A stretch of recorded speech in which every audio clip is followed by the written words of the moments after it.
definitely what's up.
Assassin's Creed Valhalla.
That's most definitely what's up. Death to all of them.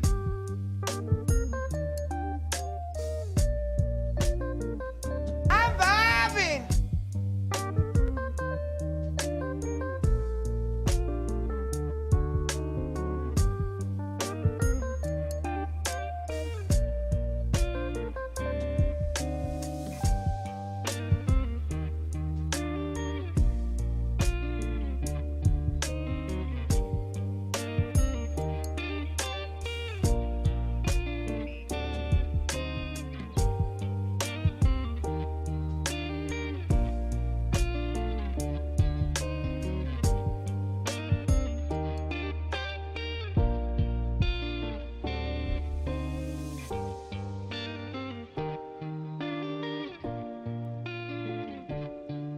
Shout out to the chess club.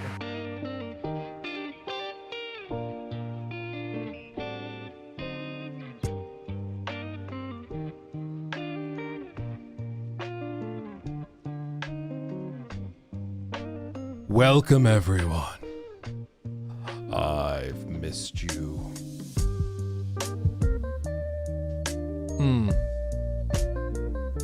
Catch me outside, how about that? It's gonna be a good day. For we are I'm vibing. vibing.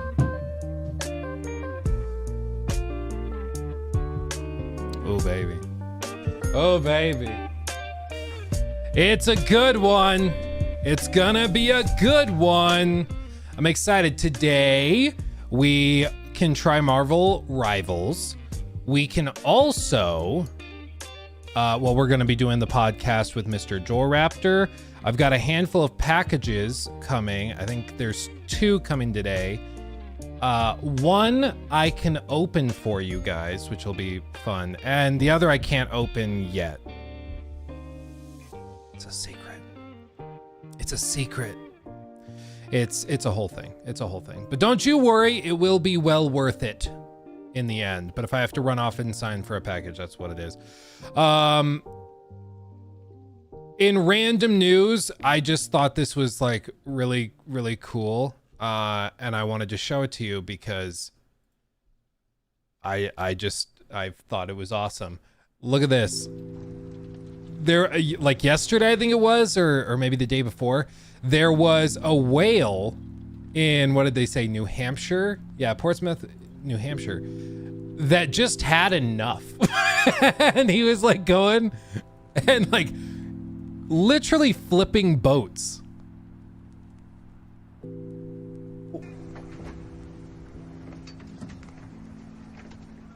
Oh, we should leave. Like, what? I didn't even know that that was a thing that still happened. But apparently, like there's an actual story of a big whale that, a sperm whale that went back in like the 1800s and was ramming ships. Like it had just had enough and it started ramming ships and sinking them. And it was the later inspiration for Moby Dick. And so it does happen. Like it's not unheard of. There are some cases where this type of thing happens. I mean, just look at this. Like that thing was swimming, and if you weren't looking for it, you would have like never have known. But that thing was just swimming down there. It's ridiculous, dude. It's ridiculous. When we went to Hawaii on vacation, like whatever that was, 6 years ago or something, we went on like an island tour. There were not any island boys, I'm sad to report, but there were lots of whales out swimming around the island because we were in Kauai, as Nikki's sister puts it, because she lived there for like 10 months or 11 months, and now she says it as Hawaii and Kauai. It's very South Park. It's very funny, but there were whales out there like this, and what was funny is like the whales weren't really swimming around looking for anything or doing anything. The whale was just laying on its back in the water and like splashing its own belly with water and sunning. I'd like never seen it before, but apparently like, yeah, some of the whales out there just like kind of relax, float in the back, just kind of slap themselves with the water. It was really kind of cute. It was crazy. But yeah, some people, I forget what the name of it is, but some people have like that compulsive fear of the ocean. I have the opposite. Like, I love it. I love it. Like, I see those videos of rogue waves and stuff and I eat it up.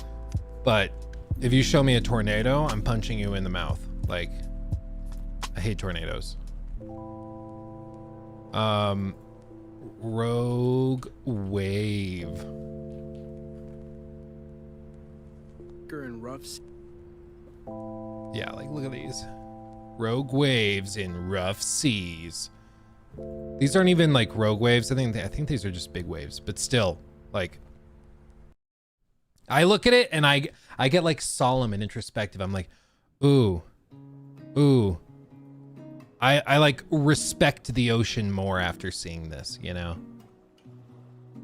Look at that monster. Oh God. You know, there's just something humbling about it where you're like, and also impressive that this craziness, the power of nature personified in the ocean, we can still somehow create something that can manage to withstand it.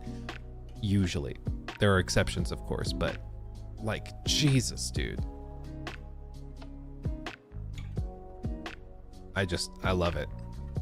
Tornadoes, hate, but stuff like that, eat it up. I eat it up. Tell you what. Anyway, thank you for Big Body Tonka. That's awesome. For subbing with Tier 1 over on Twitch. Thank you, my friend. Appreciate you. The Brainer or Bainer. I think the Brainer. The closest I got to a whale was an AC Black Flag, and I hope it stays that way. Yeah. And it's just one of those things where it's like, if the whale decides you're done. You're done. You know, it's like there's just nothing you can do. And I think that should make you like appreciate it even more.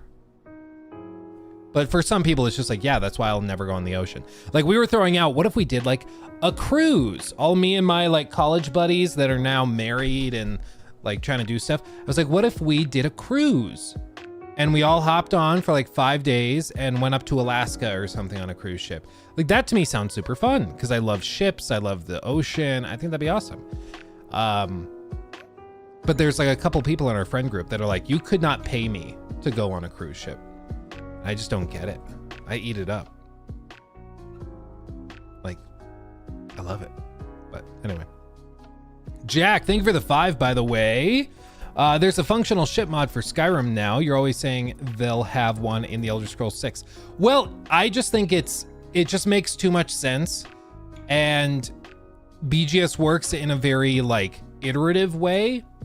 So they make something, and then in the next game, they'll bring that to it, polish it up, change some stuff, and then move forward and move forward and move forward, you know?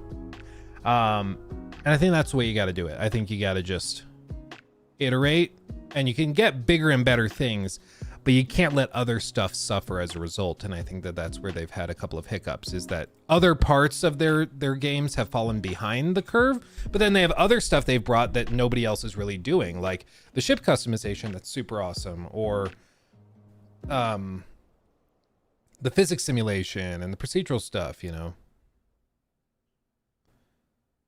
So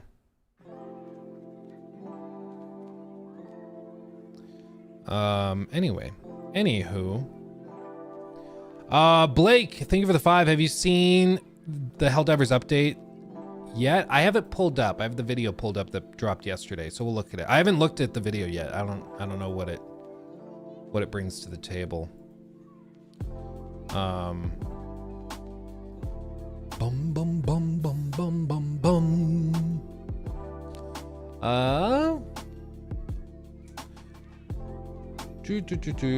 Beta. You're damn right. I've been on a couple cruises, pretty fun, but I would choose, or always choose, land-based resort over a cruise. I've heard that. I've heard people say that. I think it's like a lot of things. If you like the ocean, if you like sailing and stuff, it's not technically sailing, but if you like cruising on the sea, it gets like a +1 or a +2 for you. For other people, they hate that. They'd rather just go to a like theme park, so it's like -2, you know.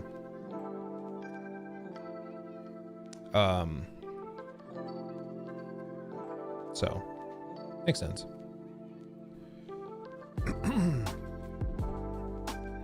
But yeah, I mean, as for the Skyrim mod that adds a ship, my gut is telling me that they're gonna have you like be able to go to a ship that you've built, just like a base, like base building. But then you go to like the captain's quarters and there's a map laid out, and you select on the map the POI you want to travel to or sail to, and then it loads and you like fast travel there. I don't actually think there will be real-time travel with it. I would love to be wrong, but I just, my gut's telling me that that's what they're gonna do, and I really hope that they're not gonna do that. But you said that they've got it working in Skyrim. Do you know the name of it? Is it just ship mod Skyrim or something? Functional ship mod. Ship mod Skyrim. The Scarlet? Is that right?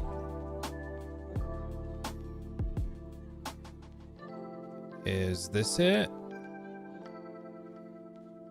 Large buildable ship mod with over 200 building options to choose from, featuring 2 small quests and a new unique location. The ship also requires a fast travel system, along with plenty of safe storage, armor, mannequins, displays with dragon priest masks, claws, black books, paragons, weapon racks, display cases, indoor something.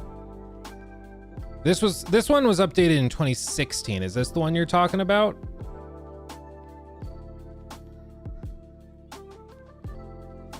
You're saying functional ships? Functional ships. Okay. Point-to-point ship travel. Okay, point-to-point travel. Ships reflect quest progress and world events. Accessible interiors from moving ships. Real-time-ish travel while inside ships. Ships travel between all ports on the Sea of Ghosts, including Raven Rock.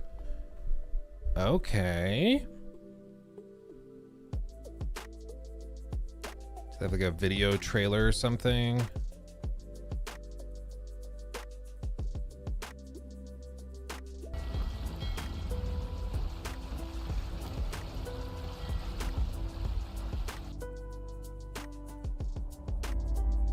Okay. A bed. You rest. Is he gonna go back out and the ship moved? Is that what he's showing? Betcha. Yeah, look at that.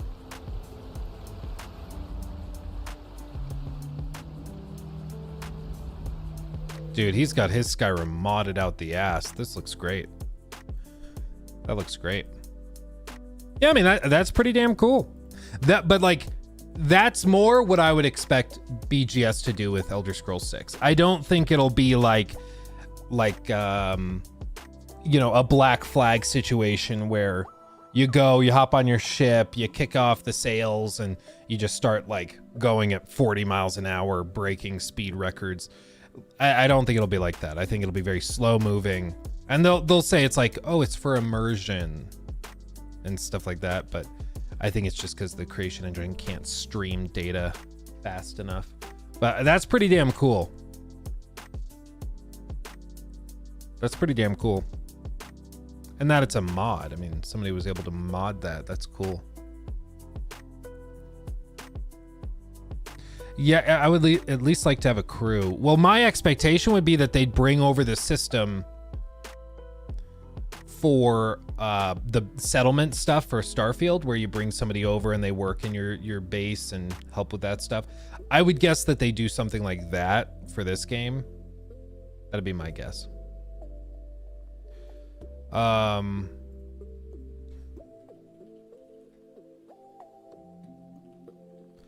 Okay. I'm also going to just update this thumbnail and title because we have a few things to talk about before we get into Marvel Rivals, and we'll probably only try it for a few minutes. Like, we won't go crazy on it. I'm trying to look for my like placeholder thumbnail for streams, but I don't see it, so I might have to use an outdated one.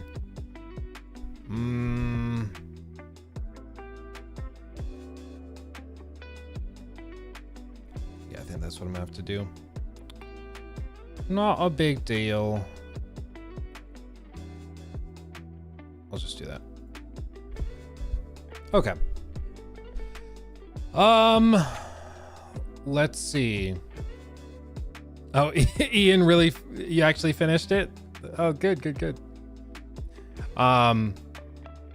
Don't be Groot. He keeps saying, I'm Groot. Yeah. It's a whole thing.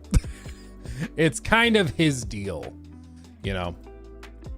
Let's see this though. You guys wanted me to see the Helldivers 2 update. Let's see what we're dealing with. Okay. New segment. Okay. New update for Helldivers 2. Official Escalation of Freedom announcement trailer. This dropped yesterday. I have not seen it yet. I don't know what we're dealing with. Let's see. You guys are saying it's cool. So that's promising. That's good. Let's see what we got.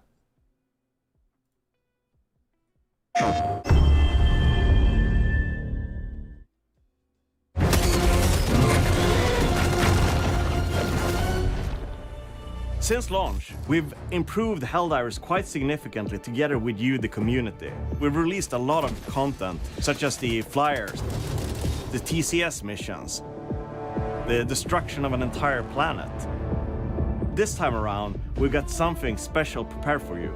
It's our first step out of many, where we're gonna expand the game in big, meaningful ways.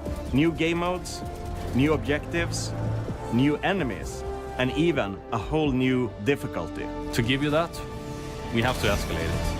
An escalation of freedom. Okay. When freedom escalates, its opponents escalate.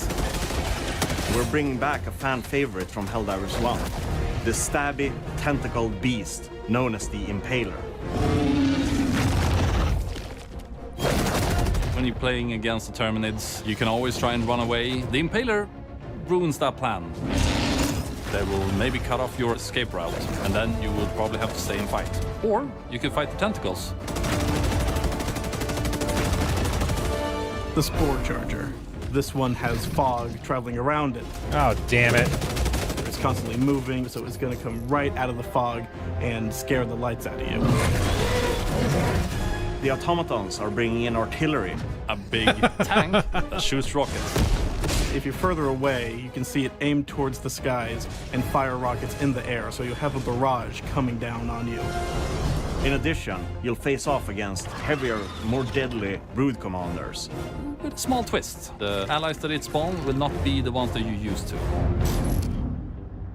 Difficulty 10 has more enemies than we've had before on lower difficulties.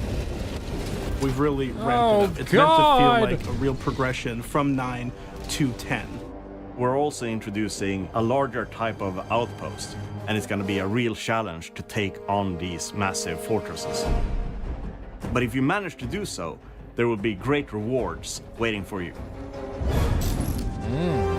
Of course, what would the galaxy be without planets? Therefore, we wanted to spook it up with a new version of the swamp environment. Ooh, love it. I love spoopy planets. Comes with a new mechanic. It reduces the armor of enemies and Helldivers alike. You'll do a lot more damage, but you'll also take more in return, which is just as horrifying as it sounds.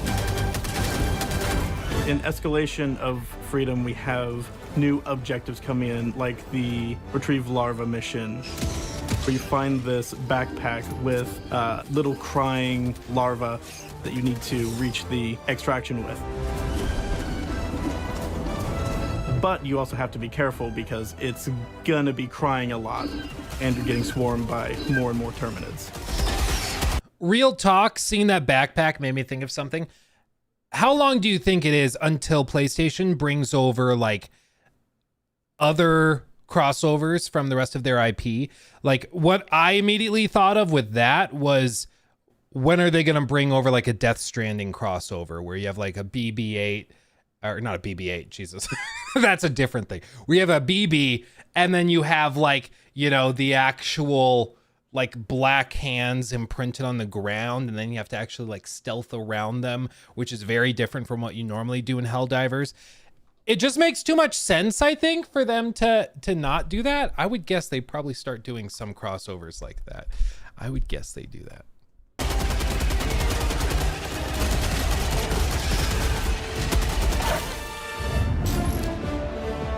With the Second Galactic War in full swing, Super Earth is currently battling the automatons and the bugs for control of the Milky Way. The Automaton Legion, they are constantly building bigger and worse war machines. Oh, baby. The Terminids' migration patterns seem to be changing. There's also been some irregular readings of the Terminid spores in the various sectors where the Terminids are spreading. And we will see where the story develops from here. So, have we told you everything that's gonna be in the Escalation of Freedom? Of course we haven't. We have many more surprises in store for you. A surprise here and there that you maybe didn't expect. On August 6th, I'm ready to dive, and I hope you are too.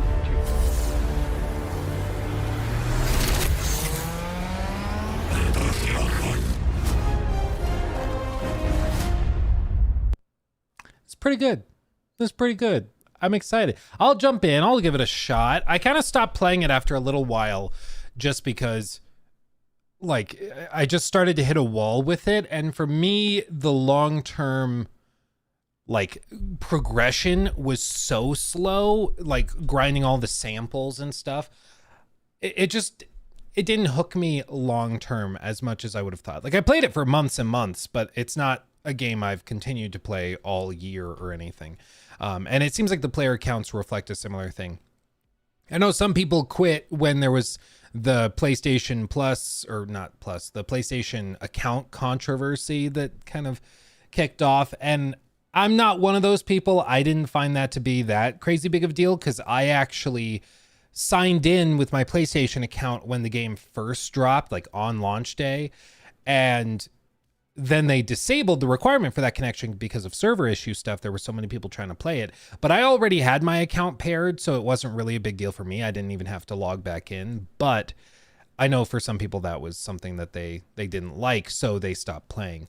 Or maybe it was just an excuse to stop playing. I don't know. But to see that they're actually continuing to develop it, they're bringing more stuff and bigger stuff. That's exactly what they need to do to keep it interesting.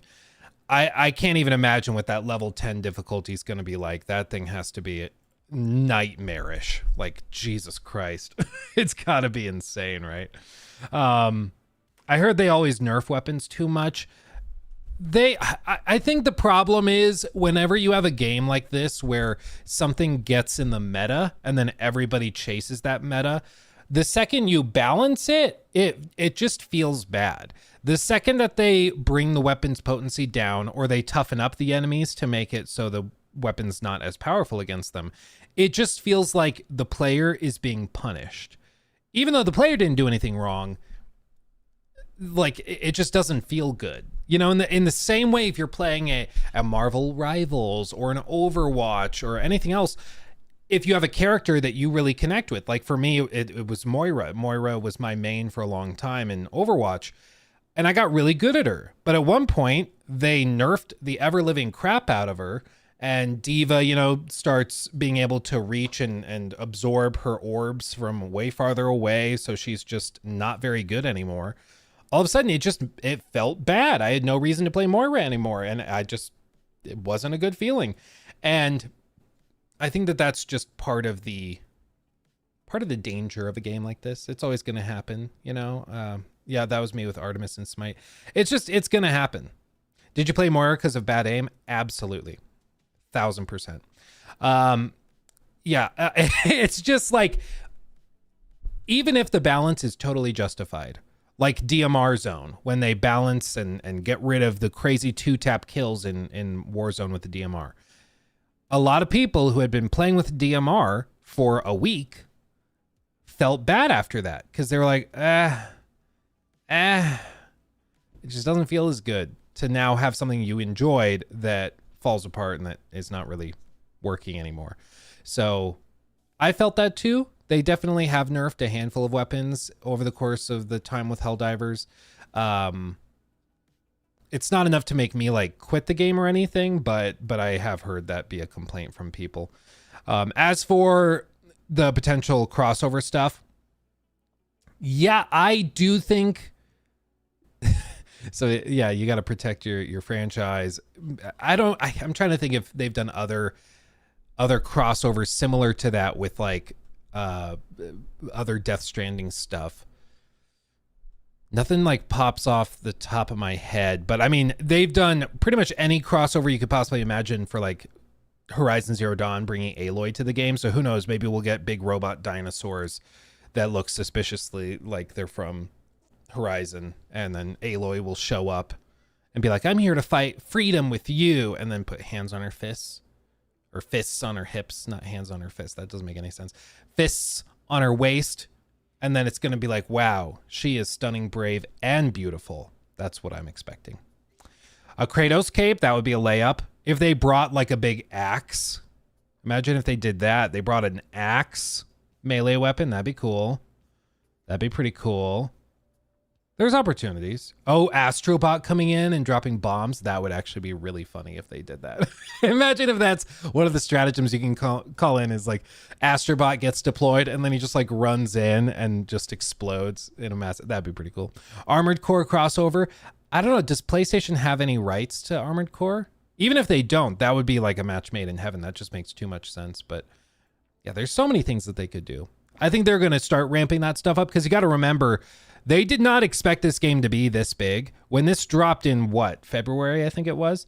When this dropped, they didn't think it was going to be this big. So they had a pretty small team working on the game. And after it exploded in popularity, they started hiring more people. They expanded their roadmap. They started embracing more crazy ideas for what they could do. And it takes a while to get that stuff done and put in the game. And I think we're going to see that stuff start to trickle out probably starting in August, on August 6th when this drops. And then we're going to see continual updates later this year, early next year, and they're going to continue trying to support it from there. So that's my guess. Sony will acquire Arrowhead by the end of the year, calling it. I mean, it seems like a layup. The devs effed up early when they nerfed the fun out of the game. It killed the momentum they had. I don't know if the nerfs were that aggressive. Like, I know there was the fire shotgun they nerfed. There was the thing with the, was it the rail gun that was super broken? There were a couple of things that they nerfed that did feel bad. And with a game like this, when you grind for something, and in this case, it's like grinding samples or grinding whatever I forget what they're called, the commendations or whatever to get something in the battle passes. When you grind for that stuff for hours and hours and hours, and then you finally get it, and then it's nerfed and useless, it just feels really bad. It just, like, you're like, I just wasted all that time to get something that you then broke and nerfed. I wouldn't have grinded for it if I knew you were going to nerf it, or nerf it that bad, you know? So I think that frustration certainly comes with it. And it's why, like, day one balance is so important. Because if you screw up balance, then you have to punish players on the back end. It's just going to feel bad. It's going to feel bad, man. Let me go back here. Heart Ponder. Thank you for the $10 super chat. Very generous. Thank you, my friend. Helldivers and Elden Ring spoiled almost all games for me. It's like when Morty stepped on the perfectly level surface Rick made, and once he stepped off, the world was just wrong. I think that similar thing happened for a lot of people last year, and I don't think you're alone. Last year and 2022 spoiled a lot of people with, like, you know, God of War Ragnarok, Elden Ring, and then frickin' Baldur's Gate 3 and Star Wars Jedi Survivor. Like, there were so many games that were 9, 10 out of 10s that now when we get games that are like 8 out of 10s or 8.5 out of 10s, they feel significantly worse. Baldur's Gate was my level moment. Yeah. Yeah. Yeah, and that's why you played the off meta. Absolutely. Yeah, controversial 7 out of 10. We're aiming for a controversial 7 out of 10. Yeah. Yeah.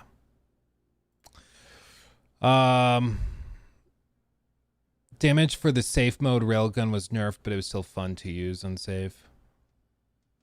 Currently replaying Baldur's Gate 3. BG3 ruined all RPGs for me. Well, it just is so good that when you go to any other RPG, the choices and consequence and dynamics of gameplay feel so much worse. You know, it's just not even close. Ian, also, thank you for subbing with Prime over on Twitch, my friend. Thank you. So, anyway, the update for Helldivers looks really cool. I'm excited for that, and we'll keep an eye on it. Have you tried No One Wants to Die? Yes. Yes. Not a game for everybody.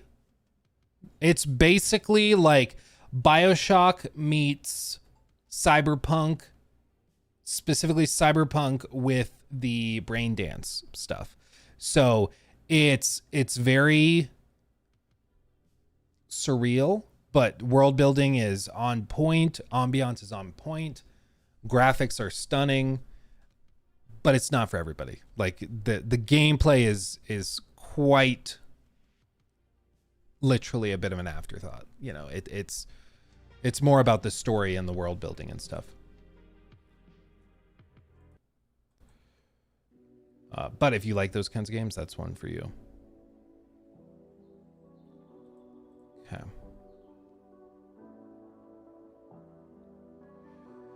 Yeah, are we still going to try out Suicide Squad Season 2? Yep, tomorrow.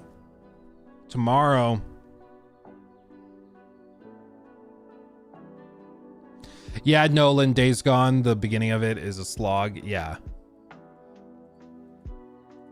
I think it was a game that had a lot of potential. Could have been an amazing game, but there were just a couple of decisions that I think really kind of shot itself in the foot, you know.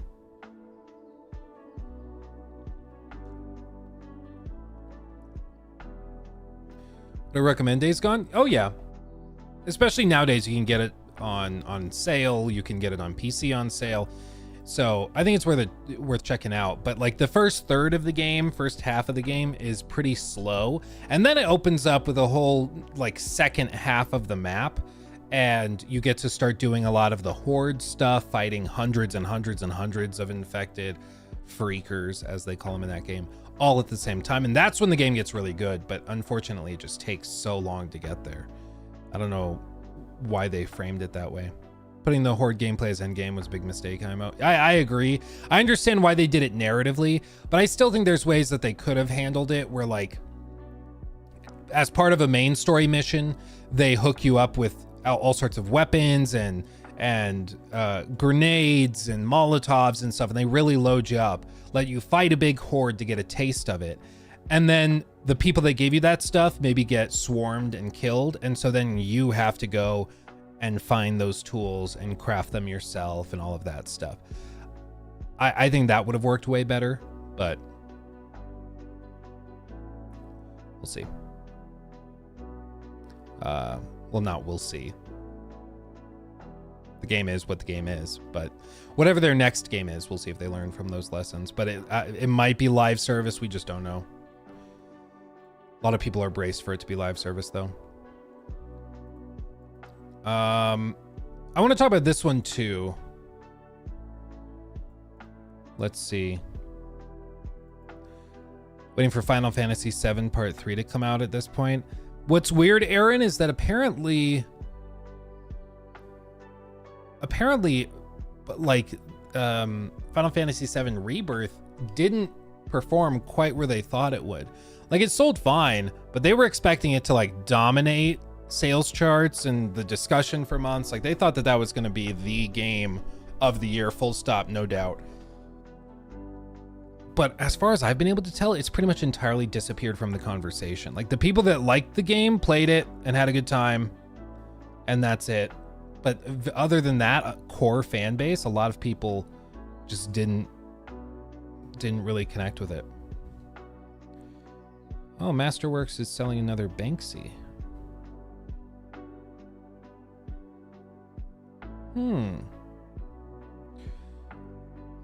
If you've never heard of Masterworks, they're not a sponsor or anything, but it's a platform where you can buy like fine art, but broken up into fractional shares.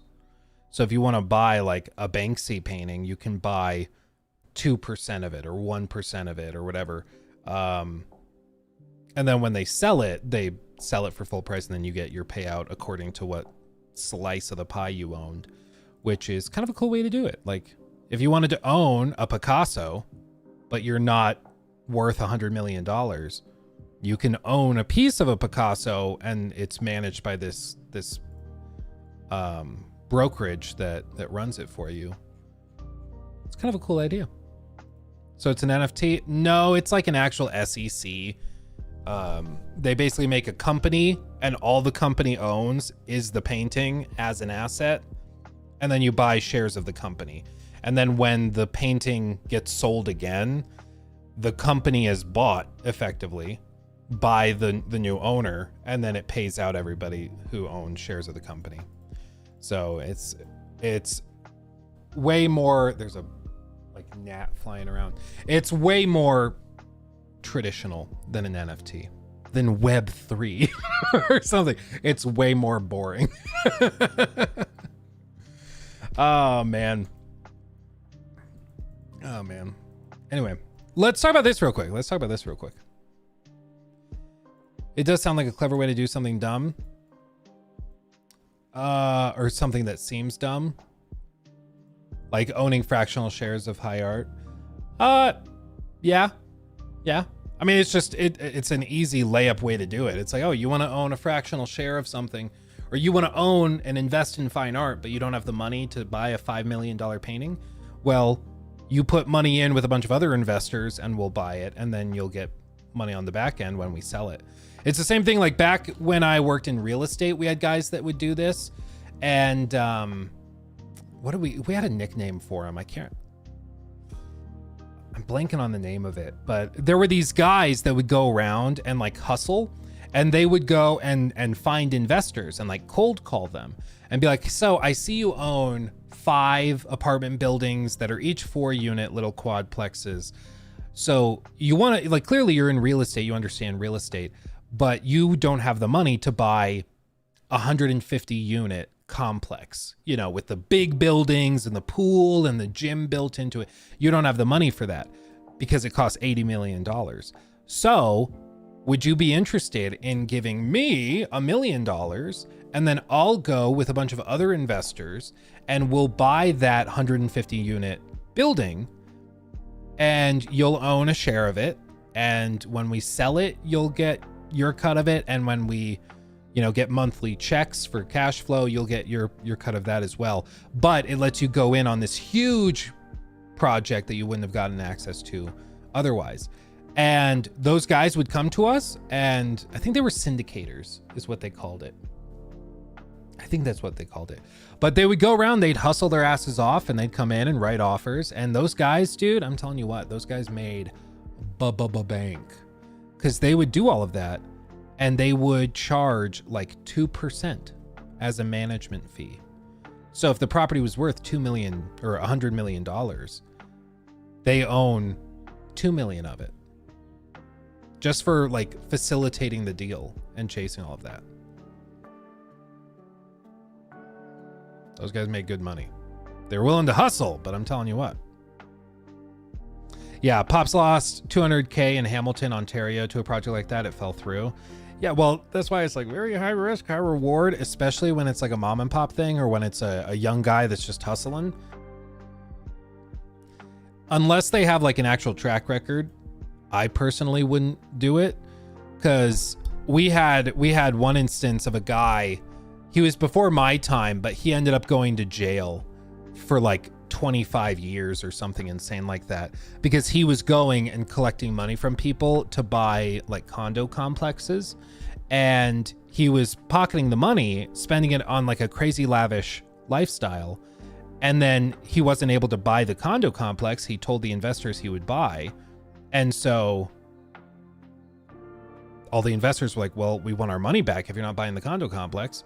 And he couldn't give them their money back because he had already spent it. So then they came in and charged with fraud and all this stuff. And so he was a guy that like my boss worked with for a while and knew. And apparently he just kind of got ahead of himself and like blew all of his money. It's crazy. But that's why you got to be careful. Hopefully those people that he screwed over had more money and didn't like put their life savings in it, but you never really know. Yeah, it's like they say, trust but verify. I think that's the old Reaganism. You trust somebody that you know, but you still verify. You know, you still double check, make sure they know what they're talking about. Yeah, in different times he would have gotten head off himself for that. Yeah, I mean, this dude's like 50, 60 years old, and so he's like 25 years. Like that basically for him is a life sentence. By the time he gets out, if he's still kicking in his mid to late 70s, early 80s, however old he is, like he's gonna get out, have no money, and he's totally disgraced. It's not like he can go and start a new business quickly or easily. Like his life is basically ruined because he did that, and it should be, because he stole a lot of money from a lot of people. Yeah. Okay, anyway, let's talk about this. Wrong button. New segment. So I thought this was just an interesting article that popped up on my feed by Catherine Lewis over at Games Radar. And it's a discussion of the gaming industry that happened with developer Obe. I'm not sure exactly how to pronounce it, but Obe Vermege, maybe. And basically, this is a former Rockstar dev that talked about the development process, talked about what GTA 6 is likely going to bring to the table and what to expect and all this stuff. And the headline is, of course, GTA 6 won't be wildly different from GTA 5. I think maybe people might be a little disappointed on the first day, but it's still going to be the best game out there. And this reflects a sentiment that I think is important to just keep in mind. One of the reasons why a lot of people didn't want Red Dead Redemption 2 to win Game of the Year was because they didn't feel like it was a big enough leap forward. They felt like it was really derivative, really iterative over the previous games. Like Red Dead 2 played pretty much the same as Red Dead 1, just with some dials cranked here and there. But it still basically played the same as those other games with some more stuff added. Same with like GTA 5 over GTA 4. Like they're games that take what they did before that were already like Game of the Year 10 out of 10 masterpieces. And then they add a little bit here. They crank a bunch of the dials for graphics, fidelity, like dynamics, all sorts of stuff. And then they release that. And it's very, very reminiscent of what you've already played. But it's not totally different. Specifically, this was an interview with YouTuber Sonin Play. And what he says is, quote, "I don't think it's going to be wildly different from GTA 5. I think maybe people might be a little disappointed on the first day, but it's still going to be the best game out there." And he says he doesn't have any like insider information or anything like that to go off of, but he's spent 14 years as technical director, played a large role in the programming of GTA 3 and 4, as well as Vice City and San Andreas. He left Rockstar back in 2009, but prior to that, he was very, very involved in the franchise. And I think he just understands how Rockstar works. But it got me thinking about how all of this actually plays out, which is that I think GTA 6 will come out. People will be like, the mission design is the same as GTA 5. And it's still good, but I was just hoping for something a little more crazy or novel or something. And I just don't think that we're going to get that. But that's the magic of freaking Rockstar, dude. They will come out and they will release a game that is basically what they've done before, just incrementally better. And it will still be the best game you've ever played. You know, like that's a testament to how good their games were like 5 years ago, 6 years ago, or a decade ago. You know, the fact that just taking a little bit incremental improvement and cranking all these knobs, and it's still probably the best game you've ever played. It's pretty wildly impressive, but that's just how a lot of this stuff works with these guys or with these Rockstar games, is they're just incremental improvements. Now, my expectation for GTA 6 is that it's going to be the most hyped game of all time. Like it's not even really that scandalous a thing to say. I really do think it's just going to be a freaking, it's going to be on another level. Like it really will be. And I don't know how they managed to live up to that hype, but they've managed to do it every other time that they've released a game. So I don't think this will magically change. Now, you know, Rockstar's proven that they know what they're doing. If anybody can be trusted to live up to the hype, it's probably them. And the attention to detail, the quality of assets, the animal systems now, the NPC systems, all of that is going to be just cranked out the ass. And I'm sure it's going to be one of the most impressive games we've ever played, even though it will feel very similar to GTA 5. And yet it will still be probably the best game you've ever played, even though it's very, very similar to those. What I think is perhaps a more interesting question, though. And here's a question. I'm going to put this in chat. Let's do an actual straw poll. I want to know, do you think GTA 6 still takes Game of the Year? Because everybody thought Red Dead 2, it was going to be a slam dunk for them to get Game of the Year with Red Dead Redemption 2. but they didn't, obviously. They won a bunch of Game of the Year awards, but God of War 2018 ended up taking it. And my question is, let me do yes or no as the options. Here we go. Create poll, share. Okay. My thought is just that I think everybody expects it to be a masterpiece, and it's going to come out and be a masterpiece, and people are going to be like, okay, cool, great. Anyway, and I think people are just going to be like, okay, that was cool, because we're going to get some other big games next year. I mean, we're looking at getting like most likely Ghost of Tsushima 2, for example, next year. I think that comes out swinging pretty good. I think that'll do. And there's also like a bunch of other huge games. Let me just look up 2025 game releases. Let's see. Also from Game Rant. Let's see. Of course, Anno 117, Atomfall, Big Walk, Civ 7, Death Stranding 2 is scheduled for next year. Fable is scheduled for next year. Of course, GTA 6, Hello Kitty Island Adventure. Marvel 1943. I kind of forgot this was supposed to come out next year. Oh, yeah. That's that crazy beautiful game, the Unreal Engine 5 one. Monster Hunter Wilds. How could I forget about that? Monster Hunter Wilds is coming next year. That game is like, you'd expect that that's just going to waltz up to the Game of the Year contention. Same with like Metroid Prime 4. That one probably pops off. We've got any of these other, South of Midnight, I think probably it lands in like the 8.5 to 9 range. That'll be my guess, just based on what I've seen so far. But Donkey Kong Country Returns HD. Like, there's some big games, and there's also a lot of games that have not been announced yet that I will just say might blow your mind a little bit.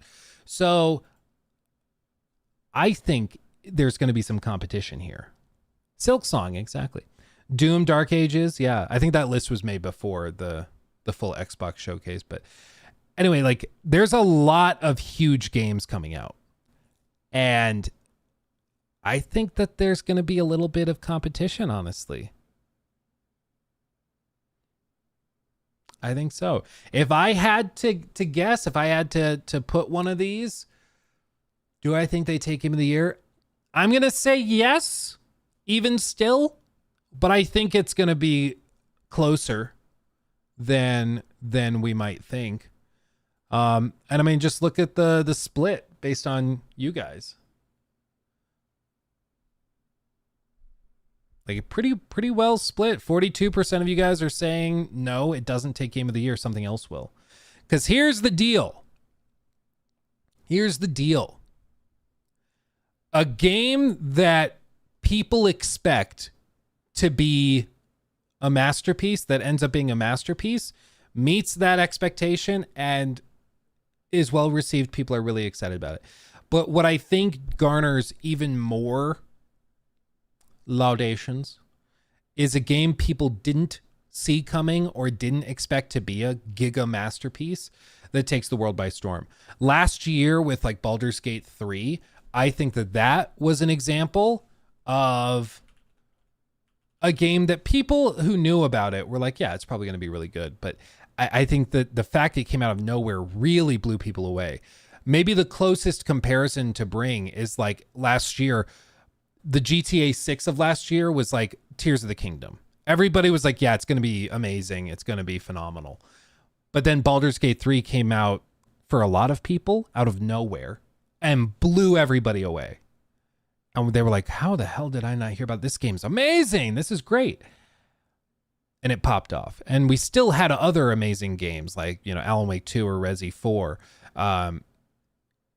But I really think that the surprise factor and the excitement that comes with it is something to consider. And I think because everybody expects GTA 6 to be that 10 out of 10 masterpiece, I think it actually goes into the game of the year with like a disadvantage, because if something else comes along and really excites people and surprises them, like a Ghost of Tsushima 2 or a surprise announcement from Sony for something else, I do think that stands a pretty solid chance of overtaking it and winning, just like God of War did back in 2018. Now, for me personally, in hindsight, I do wish I'd given Red Dead 2 my Game of the Year award, because looking back on it, yeah, I think Red Dead Redemption 2 has held up better. I think it's just a more impressive game overall. But I thought that the risks involved with reinventing an entire franchise into this third-person adventure, heavily narrative game, I thought that deserved a reward, which I think a lot of other people did as well back in 2018. So we'll see how the cookie crumbles next year, but I don't think it's as much of a slam dunk that GTA 6 takes Game of the Year as other people might expect. So it's going to be interesting. But what we do know is next year is going to be crazy. It's going to be sheer madness. And I mean, just the hype around like GTA 6 is going to be so toxic. I can't even tell you. Like with Starfield, which comparatively is not even that like huge of a cultural phenomenon. Like Starfield, it was a big game and people were excited for it. But Starfield was nowhere near the level of what like Rockstar does, right? And I had people trying to hack into my server to get access to my recorded gameplay footage of Starfield before the review embargo dropped. Like, people were that crazy about it. So just imagine what happens with GTA 6. Just imagine. Like, it's going to be so wild. I just don't think people are ready. Yeah, I agree, unironically, Lucas. I agree. Internet providers and stuff have to prepare their infrastructure for the launch day of GTA 6. I think what they got to do, but they're probably not going to do, they will need to do like a preloading thing that'll give a good amount of time. Give people like 3-4 days to preload it so that the downloads don't just break the internet on launch day when it drops. But I don't think they'll do that because they're worried about data miners and hackers and stuff like that. And on the flip side, I don't think they're sending review codes or anything to anybody outside of like the core gaming media. I don't think they send it to YouTubers. I don't think they send it to streamers, and I wouldn't blame them. Like, YouTubers and streamers leak stuff seemingly all the time. It's crazy, but they do. And I don't blame them for not wanting to share codes with them. So I think they're going to send it to like IGN, GameSpot. That's going to be it. But it doesn't really matter because we all kind of know the game's probably going to be amazing. So there's that. I hope the game doesn't have bad DRM. Well, it's not coming to PC day one. So there's that. That's going to help them with the launch troubles as well. Just the fact they only have to worry about console stuff, and PlayStation and Xbox have a pretty good hold on that stuff. So I think that'll help. But I totally agree, Lucas. I think they got to have something prepared just in terms of infrastructure, because let's be honest, the game's going to be like 200 gigs, maybe more. It's going to be huge. And if they drop it on launch day, like at midnight, and then they make it available for download, all of like every internet service provider in the country and in the world is going to start having major problems, because there's going to be so many people trying to download it all at the same time. It's true, Rockstar already had those leaks, but my understanding was the Rockstar leaks, like there were a couple, but one of them was like, you know, where the trailer dropped and leaked before, like it went public. That was apparently like the son of one of the devs that like just saw his dad's computer and went and took footage and stuff on it. Imagine how, like, as a parent, I don't even know where you begin with that. Like, where do you start with the grounding? Like, son, you knocked out $5 billion in market value. You're grounded forever. Like, you don't get to go to college. Like, what do you even do? Like, I don't know. It's so far beyond what a normal kid would do. It's like, what do you, sell the sun? I don't know. I don't know. Like, it's so far beyond what would be reasonable to see somebody do. Take his Tesla away. Yeah, I don't even know. I would love to know what happened there, but anyway, so that was one of them. The other guy that hacked in and stole a bunch of like development footage and stuff, he ended up, I think he's in a mental institution indefinitely in the UK. I believe that's where the story went. Like he told the judge, oh, once I get out, I'm doing it again. For sure. Like he just openly told the judge that. And so they were like, okay, well, you can't threaten everybody. You can't threaten the court. So we can't do that. And so they sent him to like a mental ward, and he's just staying in there until he is like safe again.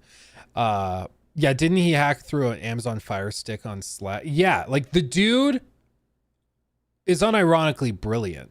Yeah, I think the description was that he actually was like a pretty high functioning autistic individual who just was like a super genius when it came to this stuff. And that's what made him so dangerous, is that he's a super genius with it. And he just did not care. He's like, yeah, I thought it was funny to hack in and leak all this stuff. So he just did it. And he did it with like a Fire Stick in a hotel room. Like that's unbelievable. That's like some cringy Disney Channel BS, where in that like a Disney Channel TV show, everybody be like, okay, it's a children's show, so it's not that accurate. So clearly that's impossible, but whatever. But for him, it was real. Like he actually did it. Yeah, he said he'd do it again. Yeah. It's just weird. Like, but that's the thing is, there's people like that out there in the world who are so brilliant. And then they just, like, if that kid wanted to use those skills and work for some of these cybersecurity firms that are paid to try and break into like big corporate servers and stuff, they basically, what they do is they hold bounties where they'll say, okay, if you can break into Netflix's servers, you get a $1 million bounty if you explain to us how you did it and show us how we could fix it. Yeah, kind of like the ethical hackers or whatever they call them.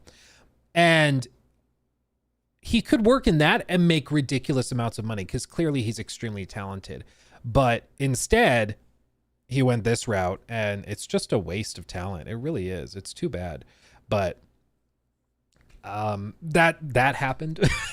So obviously, you know, they've got to step up security, but apparently part of the reason that was so doable was because of the work from home stuff. And it's the same thing that happened with allegedly with the Naughty Dog hacks around The Last of Us Part 2, when all that gameplay footage and stuff leaked. A lot of that was done, or all of that was done by a fan of their games who was able to hack in through exploits that were, some people believe, created while they were doing the work from home stuff, where they had to all of a sudden find ways to access company servers remotely, and then somebody found an access point and was able to get in that way. So, you know, bro did us a solid and dipped. I don't even know what the solid was, though. Like, he dropped all that stuff and it was work in progress footage. That's like interesting to see, just because I find it interesting to see how games are made. But I don't think it was actually that, like, not much came from it that was useful. We found out they were making GTA 6 and we're like, yep, we kind of already knew that. So, and then we see these final trailers and it's like, oh God, yeah, no, the game looks phenomenal. Whereas those work in progress shots are never going to be that representative. The lady with two hammers. I just love all of the like Europeans out there who see these clips of the news of the lady like holding 2 hammers and stuff. And they think that that's like, well, clearly that's just Rockstar making stuff up and being outrageous. It's like, nope, that is based on an actual news story of a lady that wielding 2 hammers in Florida. Like, it's Florida. That's real. That's a whole thing. So, yep. Did GTA 6 really have a $2 billion budget? It's complicated. It's a huge game. It probably will cost them like $1 billion to $1.5 billion, and then they're going to spend another $500 million to $1 billion on marketing. So it's a huge game. It's far and away going to be one of the most expensive games ever made. Certainly the most expensive game ever made before launch. It's crazy expensive, but they're going to make that back and do okay. But yeah, it's a huge game. Thousands and thousands of people have been working on for like 5-6 years, and that adds up pretty quickly. They probably have a lot of money invested in their online content as well. Yeah, well, I think what's still unknown is whether they're bringing GTA Online day one. I don't think they do. I think they launch the base game and then they bring the online mode out like a month later. And I think that's the way to do it. I don't think you try to launch it all at the same time, because just launching the single player is going to be huge, and then launching the online is going to be just part 2 of that. Everybody's going to be playing it and trying it. So I think they do need to take their time with it and not rush it, which is what they did with Red Dead 2. They took their time on it as well. So yeah. They're going to expect you to spend hundreds and hundreds of dollars each. I mean, whether they expect you to or not, I'm not sure, but people are going to. Yeah. When this comes out, like, you've seen how crazy people are for like CSGO skins and stuff. And the only reason you buy a CSGO skin is for like the social status of it. People see you with that skin and like, that skin's worth $5,000. That's amazing. And it's like a social status thing within that community.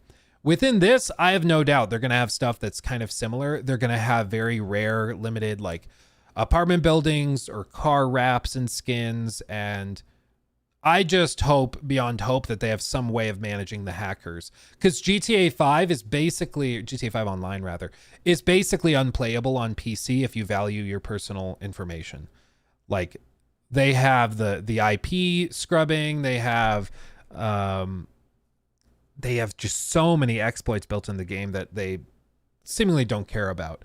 But hopefully it just being on console levels that out a little bit, but that's not going to stop a lot of people that just jailbreak their PS5s and stuff. So all of this to say, GTA 6 is going to be sheer madness. It's going to be crazy. So I don't know precisely what it will look like, but I know it's going to be a lot. So yeah, the RP is going to be wild. Dude, every streamer on the planet is going to be trying to play it. And for those big streamers, like a Kai Cenat, for example, he's going to boot it up and he's going to be playing on a server. And just imagine what his lobbies are going to be like. It's going to be sheer chaos. Sheer chaos. People trying to get to him and it's going to be unplayable for so many people. It's going to be crazy. Yeah, well, here's another question. Do they just shut down GTA 5 Online when they drop that? Force everybody over? Or do they leave it up for like a month or two and slowly transition over? I don't know.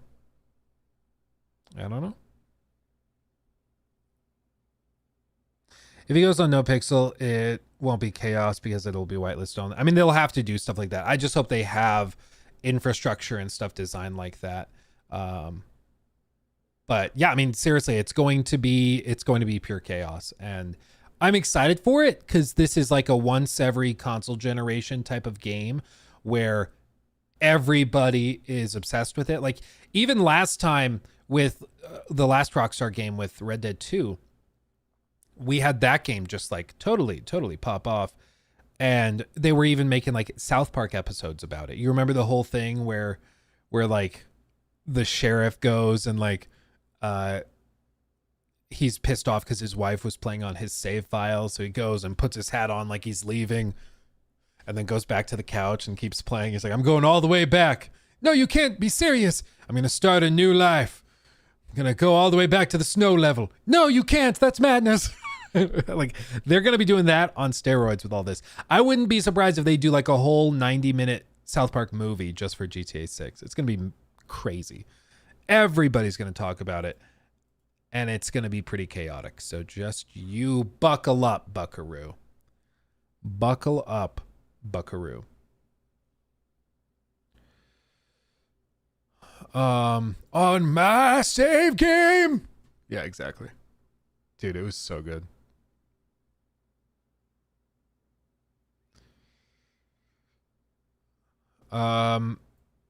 They're gonna set a new price for buying a game. Maybe Sony probably waiting for this.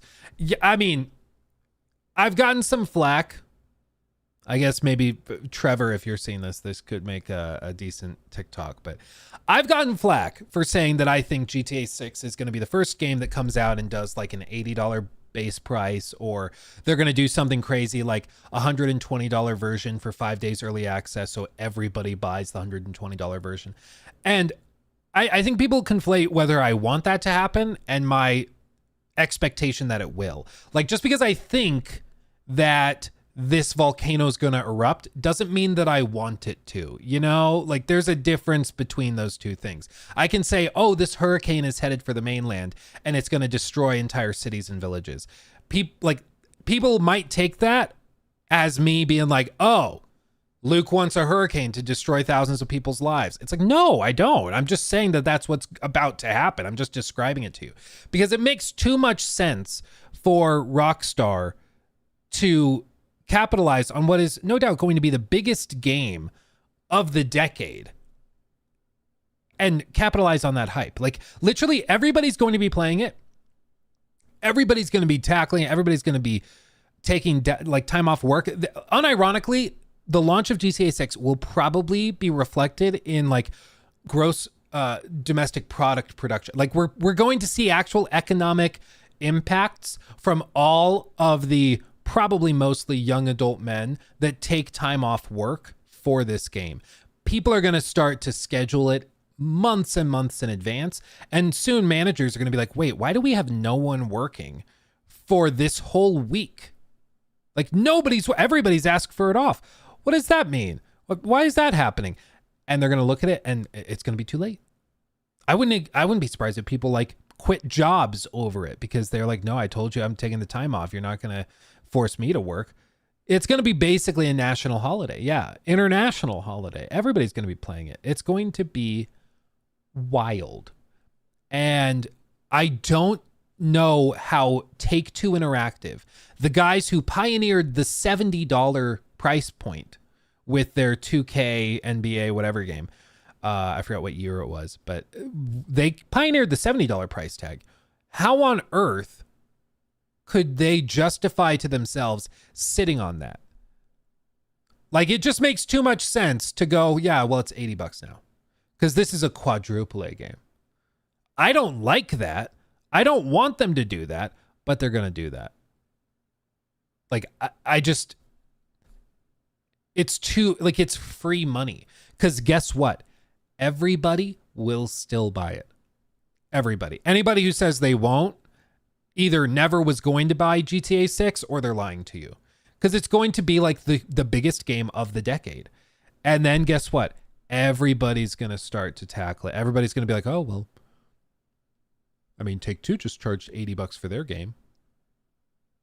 Maybe we try that for our AAA game. Honestly, the quality isn't even AAA anymore. It's quadruple A. So we're going to charge $80. And we're also going to do a $120 version that's 5-day early access or a full week early access because they can say, nobody has to buy the ultra premium edition to get early access. That's just an added feature, a benefit to those people.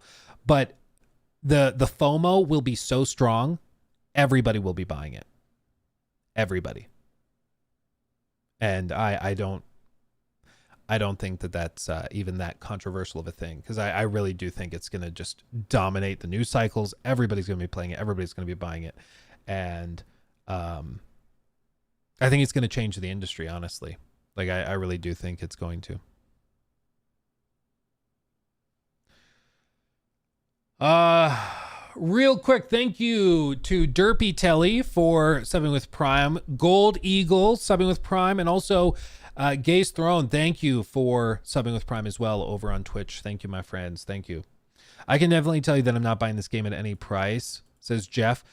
Yeah, some people will not, but many, many, many millions of people will. And when that happens and people go along with it, a lot of other big publishers are going to look at that, notice it, and be like, okay, well, maybe we try that. Even though I don't think it translates, I don't think you can do that. Like, I don't think you can charge $80 for an Assassin's Creed game. I just personally don't think you can do that. But I think they're going to try probably. Samaya, also thank you for the super chat. I'm more excited for Doom than GTA 6. Is that bad? There are better games, way better games coming out these days than when GTA 5 came out, honestly. I mean, regardless of what you're excited for, next year is going to be wild. There's going to be so many high quality games that are on that AAA scale that even if you're not interested in GTA 6, there's going to be plenty of other stuff to sink your teeth into. So yeah, I'm sure there's a lot of people with you on that one. And then Lucas, thank you for re-upping your membership. 8 months. Ooh, baby. Who will win, the dip in the market from everybody staying home from work or the influx of cash platforms and Rockstar get from money spent on GTA? The problem is everybody will have already priced in the market the influx of cash and the performance of GTA 6.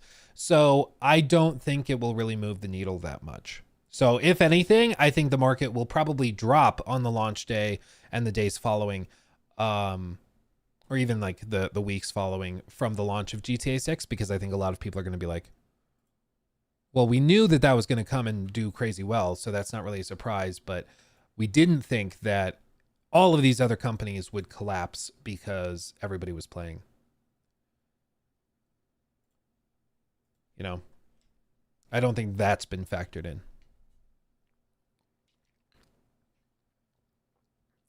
Togrel, thank you for the super chat. Luke, how do you play games that you find, that you truly find unplayable, but know that you have to for your YouTube channel? I mean, if you look at something like, I'm trying to think of like an actual unplayable game, like Gollum, maybe. Gollum was like so bad it was fascinating, you know, like it was just so bad. It was like, how did this happen? So it was almost like doing a science experiment where you're just trying to dissect it and figure out how it works. So sometimes the game's so bad that you just want to figure it out. I just tried to launch Marvel Rivals and it blue screened my computer. So please hold. Oops. So anyway, some games are like that. Other games like Suicide Squad Kill the Justice League, I wouldn't say are unplayable, but they are not good. Like they're just bad. Or they're good in short spurts, but the whole package is bad. For something like Suicide Squad, I wouldn't say it's unplayable. There are parts of it which have been in the past where like quests were broken and stuff like that. But on the whole, the problem with Suicide Squad is that as a package, it's bad. It's $70 and it has like 2.5 hours of gameplay that are repeated for 10 hours. And then some of the worst long-term support for any live service game I've ever seen. And so it's just bad. It's a bad product. But something like Gollum is just baffling. And then other games that are downright unplayable would be games that just have horrible performance. That's usually the main thing. And like even something like Concord, when matchmaking times are between 5 and 10 minutes for a free open beta, that for me is like, that's when it gets to the point where technically it's playable. But if you ever have to say technically it's playable, that's not a great look. You know, your game should be much better than technically playable. Yeah, Redfall at launch was up there. Cyberpunk at launch, depending on the platform, was up there. And, you know, there's been instances where I've tried to play games and I just can't finish it. But I still enjoy it. Like Alan Wake 2. I had that game-breaking bug right, like, I think it was like 45 minutes, 30 minutes, 45 minutes, somewhere in there, before the ending credits. Like, I was right there. And there's this moment where you have to align a black and white orb. And then when it aligns, a piece of dialogue plays. And then, like, the door opens so you can get into the next room. And it was just broken, so you couldn't align the orbs. And I talked to the devs, and I sent them screenshots and video of me trying to align the orbs. And they're like, yeah, you're in the right spot. You're doing everything right. The orbs should be aligning, but the game just doesn't trigger that. And so they fixed it, but they fixed it in a way where it was only for new saves. So I would have to restart the game to see it. So I just pulled up a YouTube video and watched it. But I really liked the game, even though it was technically, I couldn't finish it. Did they give me a new save file? No, they did not. It was for, I was playing on the, well, was I? Where was I playing it initially? I think I was playing on PS5. I want to say. I also got a PC copy, but I don't think that's where I first played it. There was some reason why it wasn't that easy to do a save file swap, but. Oh yeah, Hellblade 2 is playable. The problem was that it was so playable, it was over before it began. You know, like you booted it up and then it's like, okay, game's over. I was like, what? I am not joking with Hellblade 2. I thought I had made like a choice or something and accidentally ended the game like halfway through. I thought I had accidentally discovered one of those secret endings like in Far Cry 4, where if you sit at the table for 15 minutes, he comes back and then the credits roll. I thought I had discovered something like that. But no, the game was just over. It was kind of crazy. Okay. We're in and the game is not crashed. Kratos, daddy. Daddy. Thank you for that. Making my way downtown, walking fast and playing. Nobody wants to die. And I'm homebound 10 highly recommended, even as On Rails a story game. It's fascinating, especially for the price. I agree. For 22 or 23 bucks, I think it's a layup. So yeah, it's not for everybody, but if you like it, it's a solid option. Look at these matchmaking times, by the way, as I boot in. So I'm eating it up. I'm eating it up. Not for everybody. I'll give you that. Not for everybody, but if you like story, like heavy narrative games, it's awesome. Yeah.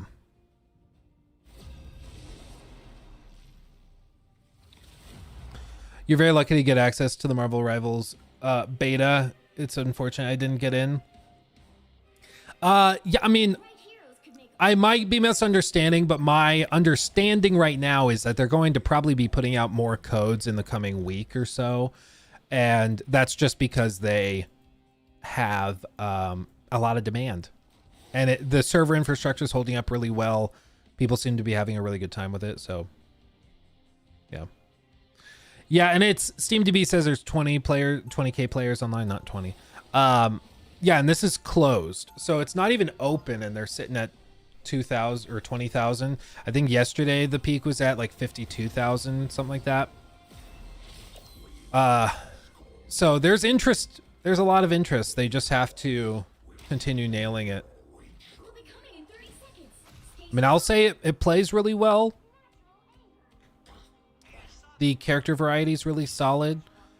How it holds up long term is going to be interesting, but all sorts of stuff like destructible environments, it's just cool. Like, you can be standing on a bridge and then it can be destroyed by somebody like Venom swinging up and smashing into it. It's just cool.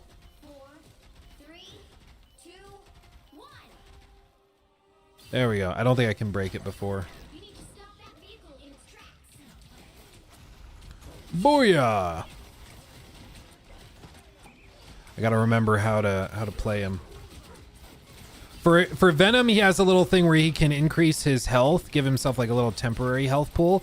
but you have to time it right because the lower your current health is, the bigger the boost is going to be. So you got to pop it at the right time and kind of wait till the last possible second. I am Groot. I am Groot. Got him.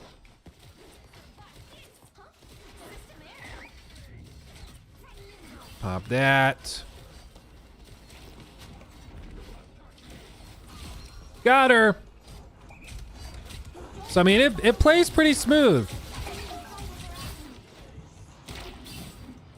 Wait, was it there? There it is. Gotta get the help.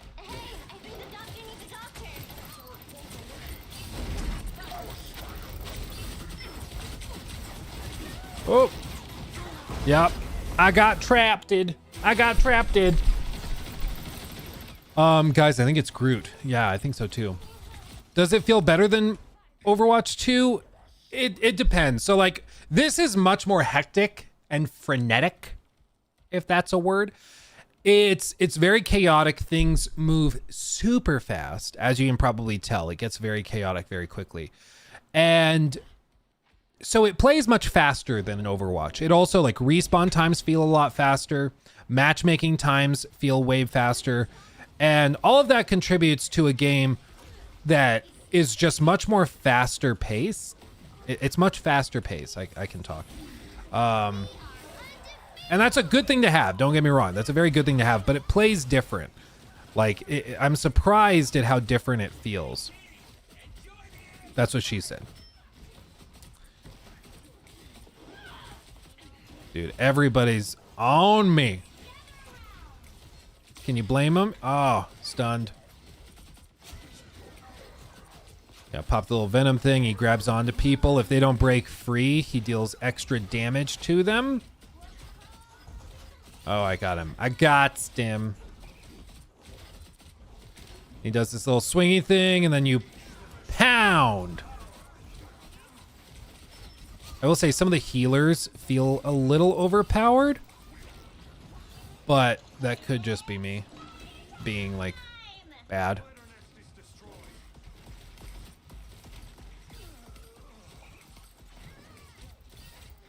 Look at that. Running in here, get the health pack, run back out. Concord's cooked. Well, I mean, again, this is a game that's free. So it's just hard to be like, hey, everybody, let's try this game, or worse yet, like, buy the game that is $40, or we can boot up this, give it a shot, and see what you guys think of it. You know? It just makes more sense to try the free one. And so, like, last night, me and some friends got on, and we tried this, and had a really good time with it. But it's also because it was, like, if we end up liking it, it's just free. Like, we can just try it and keep playing it if we connect with it.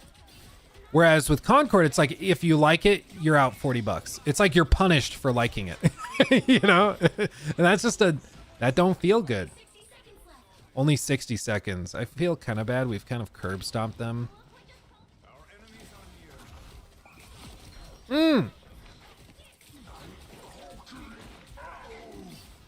Where's Hulky Boy? There he is. I'm gonna wait for these shields to drop, and then I'm gonna ult all over him.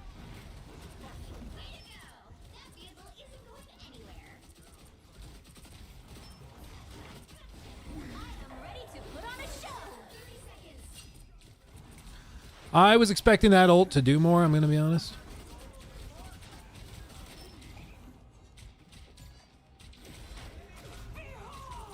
Oh, I'm dead. Yeah. I'm a dead boy. I'm a dead boy. Please God, no more hero shooter 5v5, mumbo jumbo, stunning brave and character slap. Wait till I tell you. This is 6v6. You'll have to keep fighting until we have a winner. Totally different, right? Very different. Very, very different. I mean, I'll say I've had fun with it. Is it gonna, like, replace our Overwatch time? I don't know. I think, you know, we'll see kind of how people feel in the next few days. I'll see if anybody wants to jump back into this, but it's going to be interesting to see if people from that friend group want to go back to this. Oh, he puny godded me. He puny godded me. Oh, jeez. Yeah, imagine GTA 6 as a hero shooter. It wouldn't blow me away because even Marathon, which a lot of people are super stoked on, even Marathon is now a hero-based extraction shooter, which is a choice. Yeah, everyone, let's get on the point. Get on the point. Get on the point. We got this.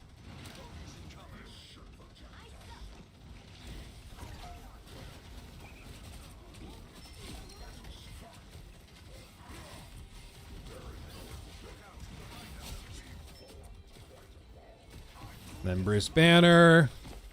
Yeah, there we go. One interesting thing. Oh, I got to show you one really cool thing they do. What would be Arthur Morgan's abilities? He would have something where, like, when he wants to do extra damage, he takes a drag of a cigar, and then it buffs his damage. I almost said boosts, but then I was going to say buff, and so it sounded like I said boof. But he'd do something like that, which just makes sense. I mean, come on. If you go to a character page, this is just really cool. Okay, I'm going to blow your mind, okay? Look at this. If we go here, and we select a match that I've played previously. Okay, so this is one from last night. It has a full list of all the matches I've ever played, but I can go to one, hit the play button, and look at this. Look at this. The right heroes could make all It has a full replay of the entire match with like full controls to change the POV. So if I want to go back and see how I played, I can do that. I can do bird's eye view and look at it this way. I can go free cam. I can go follow convoy and follow it this way. Like, they just have full replays of all the matches that you've watched. Isn't that cool? It's a phenomenal way of going back and checking for like cheaters, hackers, or any of that stuff. Like, it's just a full recording of everything that happened in the game. And so even if you're like, how did he get me? You can go back and check. If it's like, how, I feel like I'm just constantly getting melted. You can just go back and check. And then they have each of these things timed. So you can see when certain kills were happening. You can see, like, right before the end of the match, what was going on.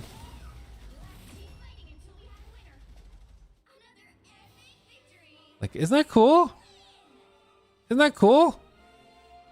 Like, it's far from a new feature, but I'm just so used to these live service games that launch coming out with the most bare bones setup of features, that to have a game that has like a pretty full feature set is just refreshing. It's like, wait, what is this? A game with a lot of different features? What? Like, it's pretty cool. It's pretty cool. They also, I'm happy to report, do have punishments for pulling out of matches. If you try to leave a match before it's happened, or before it's over, you'll get penalized and you'll have to like sit out for 2 minutes. Then it's worse and it's like 5 minutes, and it's pretty cool. It's pretty cool that they've actually taken those steps, because even something like Concord doesn't have any punishment for people pulling. You can matchmake and then get pulled out immediately. It's crazy. It's crazy. Real quick, guys, I gotta go sign for the package. It looks like the first one got here. So give me just a second. I'll be right back, and we'll keep talking, okay? I'll be right back.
Okay, I'm back. It's not the one I was thinking. Let me take off the label. It's not the package I was thinking it was. But I should change the camera. But it's from an upcoming sponsor. It's like a pair of Pair glasses, which are kind of nifty. They're like glasses that you can swap out the covers on top of them to like change the looks or change the filters and stuff, which is it's kind of cool. So shout out to Pair. I'm gonna be trying those out.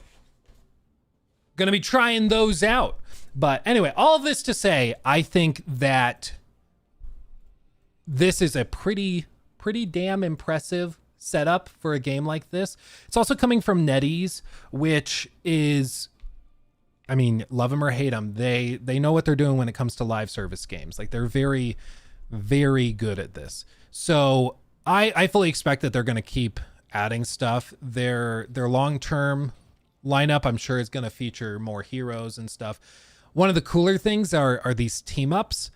Do any of you guys who know more about these live service games, do any of you guys know of any other games that have done stuff like this? Because basically what they are they're synergies with specific characters. So if you, for example, have like Planet X Pals, if you have Groot and Rocket on a team together, Rocket can ride on Groot's back and get reduced damage. So like there's specific abilities, or like this one with where is he? This one. So Adam Warlock enhances the rebirth power of Star-Lord and Mantis, granting them the power of cocooned revival. So when they drop dead, they can come back by just cocooning and then popping back in. Kind of like being rezzed by Mercy, if you think of it that way. And so you're actually encouraged to go and create teams with these synergies, which I can't think of another time I've seen stuff like that. Do you guys, like, can you guys think of anything like this? I can't think of something like that. Like other games like an Overwatch might have some, they might have some features with like characters that react well together, but I can't think of anything else that's like this clear with full on synergies and stuff, you know? It was cool. It's just cool. But yeah, it's just a novel idea. But like there's just a lot of stuff like that in here. So I'm pretty impressed. Honestly, we probably play it more tonight and we see what we're dealing with and how it holds up. But we had a really good time. We played it for like 2 hours straight last night after we put the kids down for bed, or I think it was actually like 2.5, 3 hours. But I'm enjoying it. I'm liking it. We filmed a video and Jacob cut it together, kind of like an I tried for Marvel Rivals. And I'm not sure if we'll end up actually doing it on the main channel, but I might put it up here on the Luke Steams Live channel. I'm trying to go back and forth. The interest isn't quite as high as some other games, but for those that are interested, I think it's pretty solid. Yeah. Hopefully they don't charge $25 for skins, because that will definitely hurt the game. I mean, I would guess they probably do charge, I don't know how much, but probably a lot. But I do expect that they'll charge a good amount. And then beyond that, like, it doesn't seem like they're charging for any gameplay stuff. I don't know if they're going to charge for heroes when those launch. So that's a big question mark. I don't know if they do that, but we'll see, I guess. But I think they've laid a great foundation. If they can just continue like doubling down on that, I think it's going to go a long way. I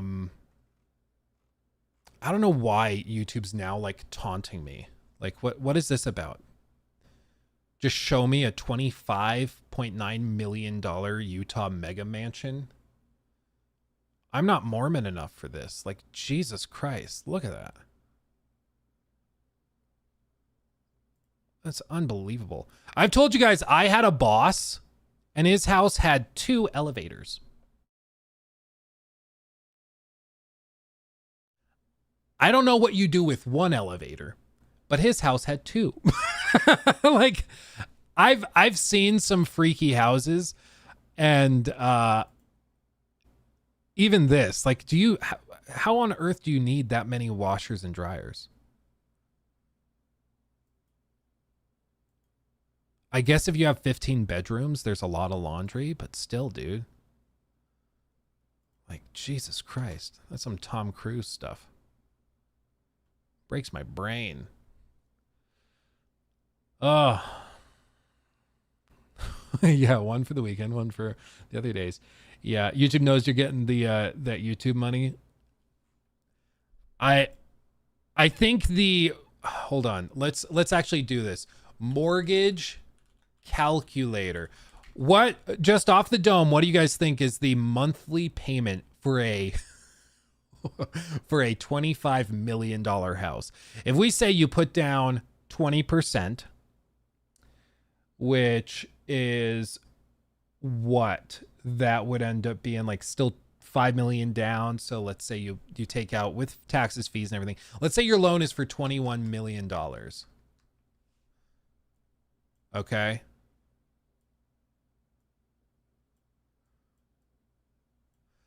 So if your loan's for $21 million,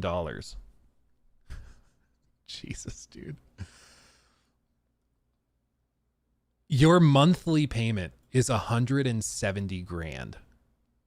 Estimated 35,000 in taxes and fees, and then 135,000 just on the loan.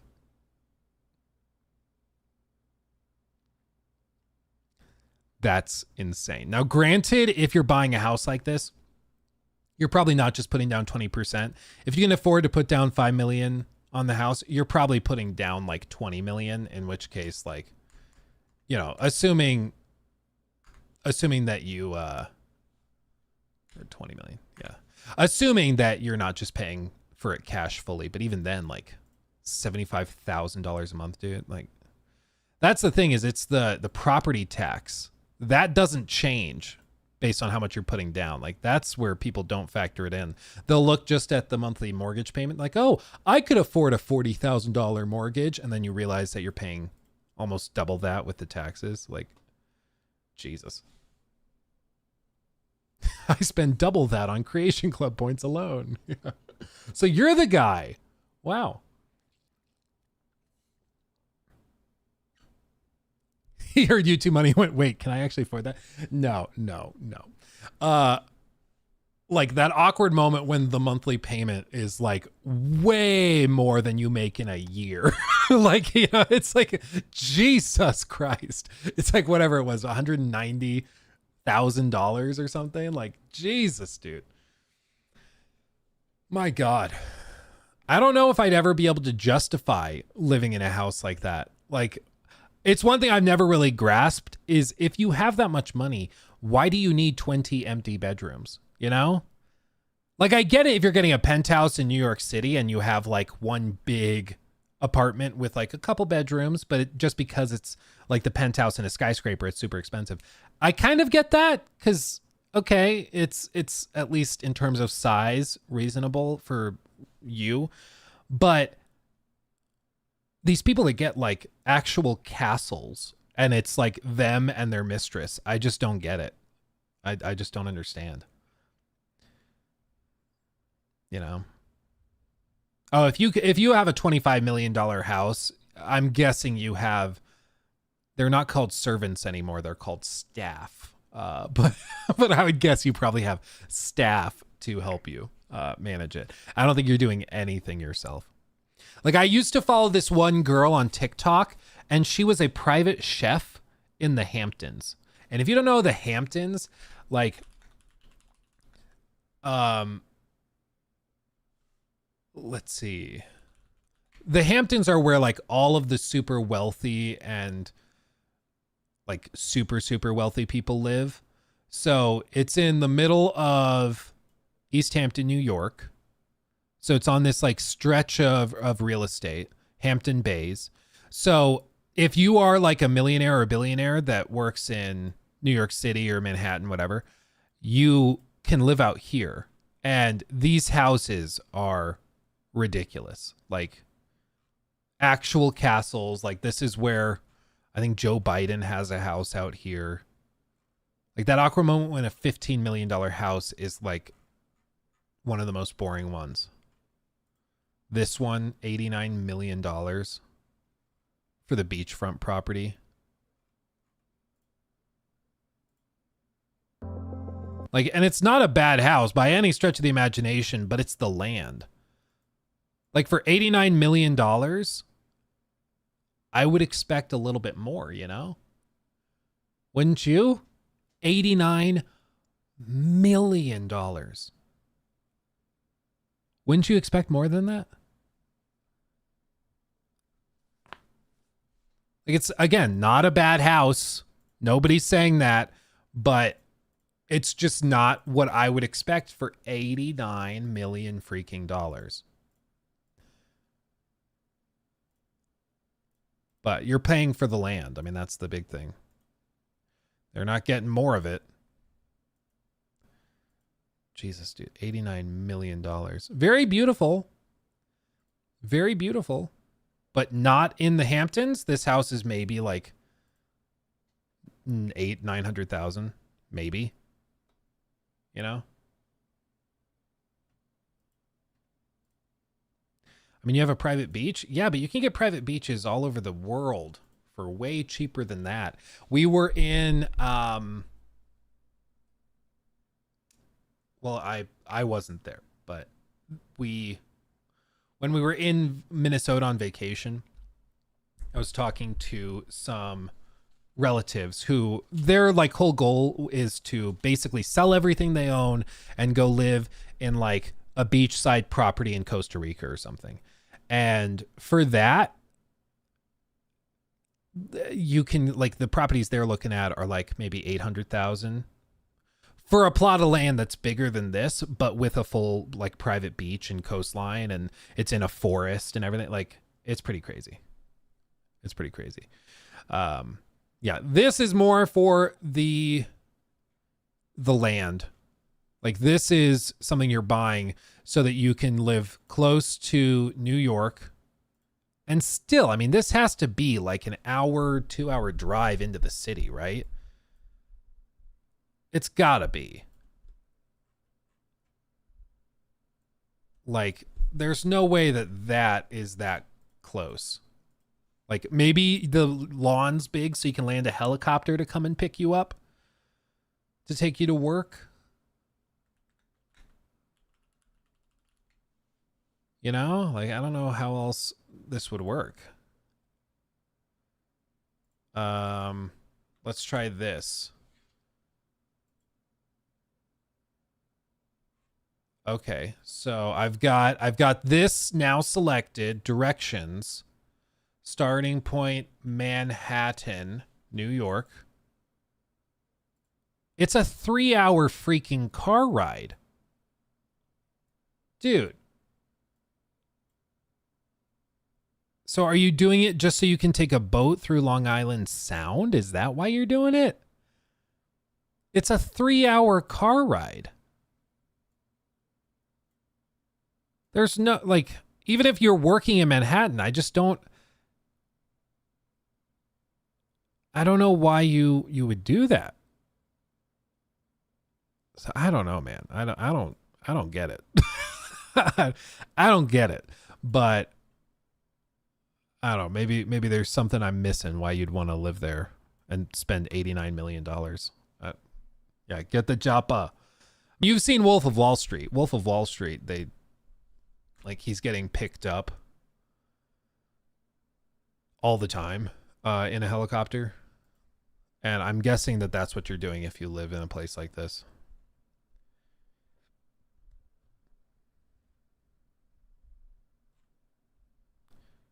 But that's just wild.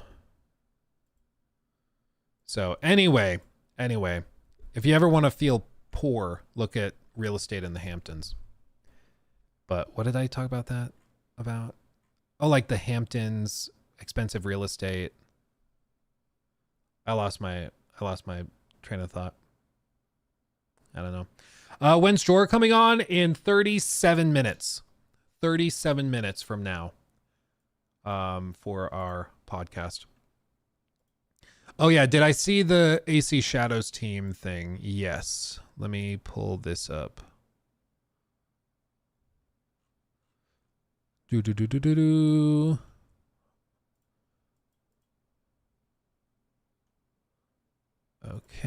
and then this one I want to open as well. Okay. So, let's touch on this.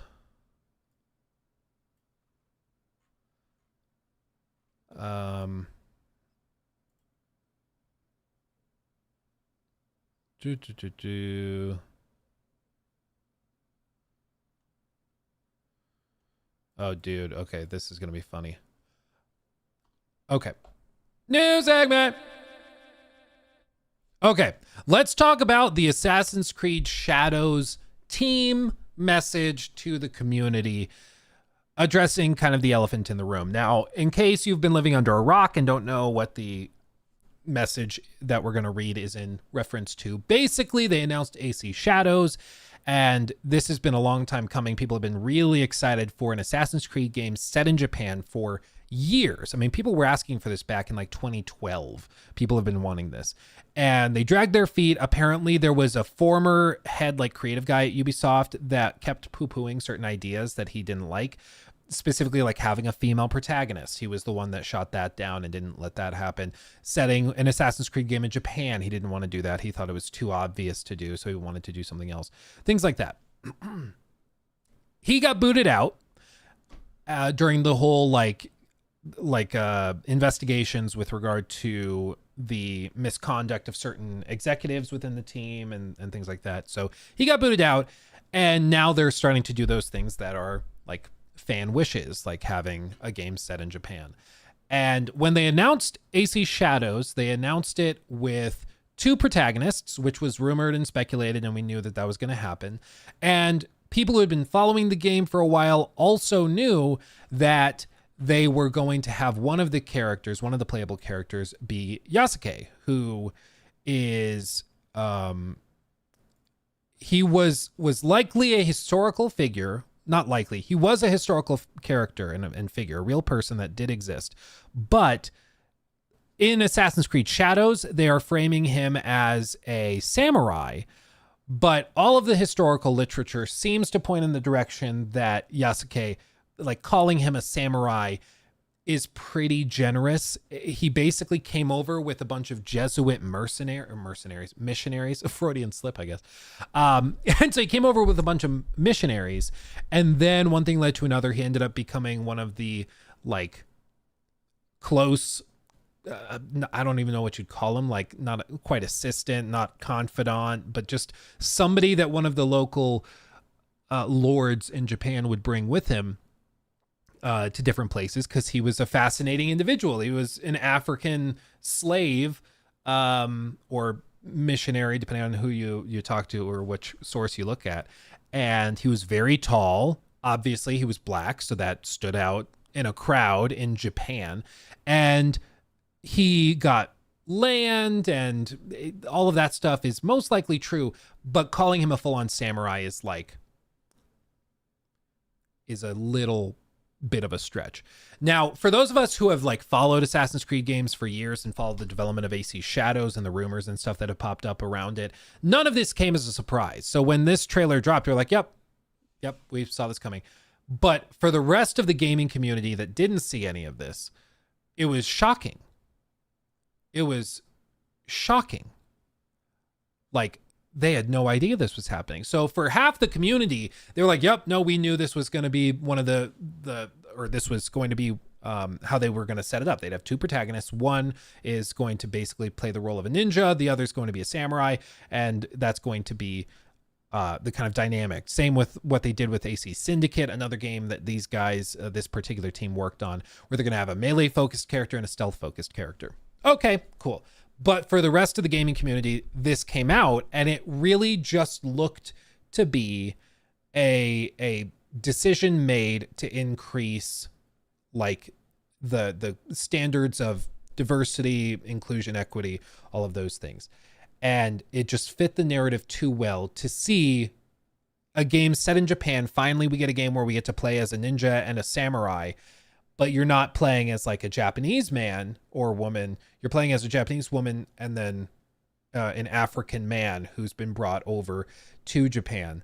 And even though he was a real historical figure, there started to be this discussion about whether this was the right choice. Like, nobody's doubting that Yasuke was real. He obviously was, but it's whether he was a samurai that people started to be like, oh, I'm not sure if that's accurate. Now, again, the community kind of split. Half the community was like, guys, in one of the Assassin's Creed games, like, we beat up the Pope, who's like a magical space wizard.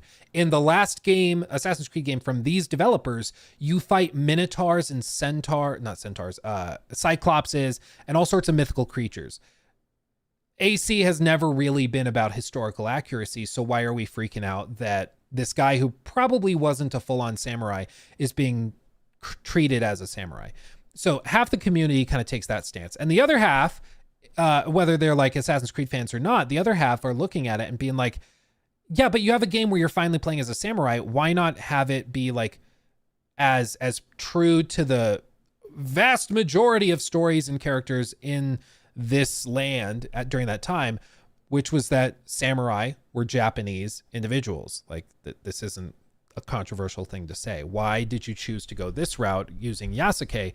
And I think everybody knows it's to increase the diversity of the cast. But I think what really kind of blew this up into a controversy was the fact that people who brought it up it was insinuated, sometimes directly, I'm not saying by the devs or necessarily by Ubisoft, but by defenders of the decision. It was implied that if you had a problem with Yasuke being the protagonist, that you were racist, that you were sexist, or that you were a bigot, whatever the claim was. And I just think if you ever find yourself telling your audience or people who you want to buy a game, you start calling them names for pointing something out that everybody can see, that's going to end poorly. Like, it's going to end poorly. If you point out something like that and then like, yeah, well, if you have a problem with it, you're just racist. Or actually, according to the Wikipedia article, this is real, so screw you. If you ever find yourself doing that, you're already losing. It's like the old saying in politics, if you're explaining, you're losing. Like, you're already on the back foot. So all of this has kind of stirred up a lot of discourse and debate with it. Does Yasuke's inclusion mean that the game is going to be bad? Not necessarily, but I think for a lot of people, it's just another example of a big corporation that is making design decisions for sake of like broader social activism or whatever else, instead of just focusing on what makes the best video game, full stop. And whether like the core Assassin's Creed community is that put off by it, I am having trouble gauging. I think that there's a lot of people that have played other Assassin's Creed games, like from this team, like AC Odyssey, for example, who are used to the historical record being, let's just say, stretched for sake of a broader narrative that isn't that realistic, but that they think will be more entertaining. And those people I don't think are particularly bothered or perturbed by this, but whether it like spills over and starts to affect the game's pre-orders more broadly with the more casual audience, I think that is much more interesting. And that's a question that hasn't really been answered, because there was an earnings call by Ubisoft's executives where they were asked directly by investors, how are pre-orders doing? Can you tell us if they are on pace with previous games? Are they doing better than previous games? Are they doing worse? Where are pre-orders for this game? Because if this is an actual scandal and if this is actually affecting pre-orders, that's a big deal. And if it's not affecting it, you'd think that they would come out and say it. Kind of like what the Warner Brothers executives said about Hogwarts Legacy's scandals with J.K. Rowling, where they came out and said, we think this is a really online issue. And sure enough, it ended up being a very online issue. The people that were freaking out about it were never going to buy the game anyways, and it went on to sell 23 million copies. And it still remains to be seen if the people that are upset about this were ever going to buy the game at all. Because at this point, it's just not really clear. Like, I've seen people like Asmongold, for example, make videos about this controversy, but was Asmongold ever going to play Assassin's Creed Shadows even if the protagonists were not black? I'm not sure if he ever would have played the game because it's just not his kind of game. So whether it actually translates to sales or anything, I'm not sure. But Yves Guillemot, the CEO of Ubisoft, didn't want to say how pre-orders are doing, which is worrying because if they were good, you'd think he would just say that. So he didn't want to say how pre-orders were doing and instead just kind of hemmed and hawed and said players are engaged and excited, blah, blah, blah. Didn't really say much. So that then goes against what was initially said, which was reporting that in the weeks following the announcement of AC Shadows, that it was actually doing pretty well, that the controversy wasn't really doing anything to really affect sales or pre-orders. But then they released this kind of out of nowhere. And when I saw it, I was like, I don't know why. Like, I just thought it was an interesting choice. I don't think they needed to do this, but let's see what they say. They say Assassin's Creed Shadows team has a message for our Japanese community. And this is specifically because members of the Japanese, like there's some regulatory commissions, there's some other groups that have brought stuff up because, for example, in one of the pieces of concept art, they found that they were using a banner from like I think it was a reenactment troupe or something. And they had taken that banner basically and copied and pasted it into some of the concept art. It's small off in the corner, but nonetheless, it's there. And Ubisoft apologized for it, acknowledged that that's what it was, and made sure they're removing it from the game if it appeared anywhere in there. So there's been like a couple of little hiccups and weird things that have gone on. There's been people that have pointed out some of the architecture they've shown in some of the gameplay footage or concept art is actually more Chinese architecture as opposed to Japanese architecture. So there's little things here and there. But again, the audience kind of splits. Half the audience is like, yeah, this is Assassin's Creed. It's never really been very accurate. It's just broad strokes. Like, it's to let you live out a little fantasy of running around in feudal Japan. Like, that's what the game is about. Like, I hate to break it to you, in ancient Egypt, there were not actual, like, reincarnated pharaohs popping up throughout the map for you to fight. That didn't happen. It was a video game, and so you're not really expected to take it that seriously. And the people that are freaking out about this stuff seem to be taking it very, very seriously, acting like it's Kingdom Come Deliverance 2. And it's just not that kind of game. But on the flip side, the other side of the audience is like, well, why are you pretending that it's super historically accurate at the same time? Because that's been the other thing, is that there's been multiple statements from Ubisoft about how, like, Yasuke is a real historical character. They said that in the announcement where they were like, it's the first historical character that is actually playable in the game, which it feels once again like they are daring you to challenge them on Yasuke being a samurai, and if you don't like it, then they're like, well, you just hate history. And it's like, well, no, it's like, the point is, it's hotly debated. It's like, it's not actually that much of a layup to just assume that this was historical. But anyway, let's actually read it. They're responding to the Japanese community seemingly directly in this case. And let's just see what they say. To our esteemed Japanese community, a message from the Assassin's Creed Shadows development team. Already right at the outset, I assume if they're posting this message, it's because they're, again, if you're explaining, you're losing. If you're explaining, you're losing. That's what I take from this. They say, first, we want to express our heartfelt thanks for all your support for the Assassin's Creed franchise series, which now has its own history spanning almost 20 years.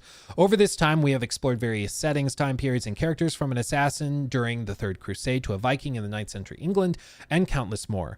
For many of our team, creating an Assassin's Creed game set in feudal Japan has been a long cherished dream. This actually is, I can say, true. There are many devs that have wanted to make this game for a long time, but once again, there was one guy up in the upper echelon offices at Ubisoft that just kept shooting it down. So I have no doubt that there were many people on the team that wanted to make this game, and they just were never greenlit into making it until now. So I do think that that is technically true. Since the announcement of AC Shadows, we have received many positive reactions, but also some criticism, including from you, our Japanese players.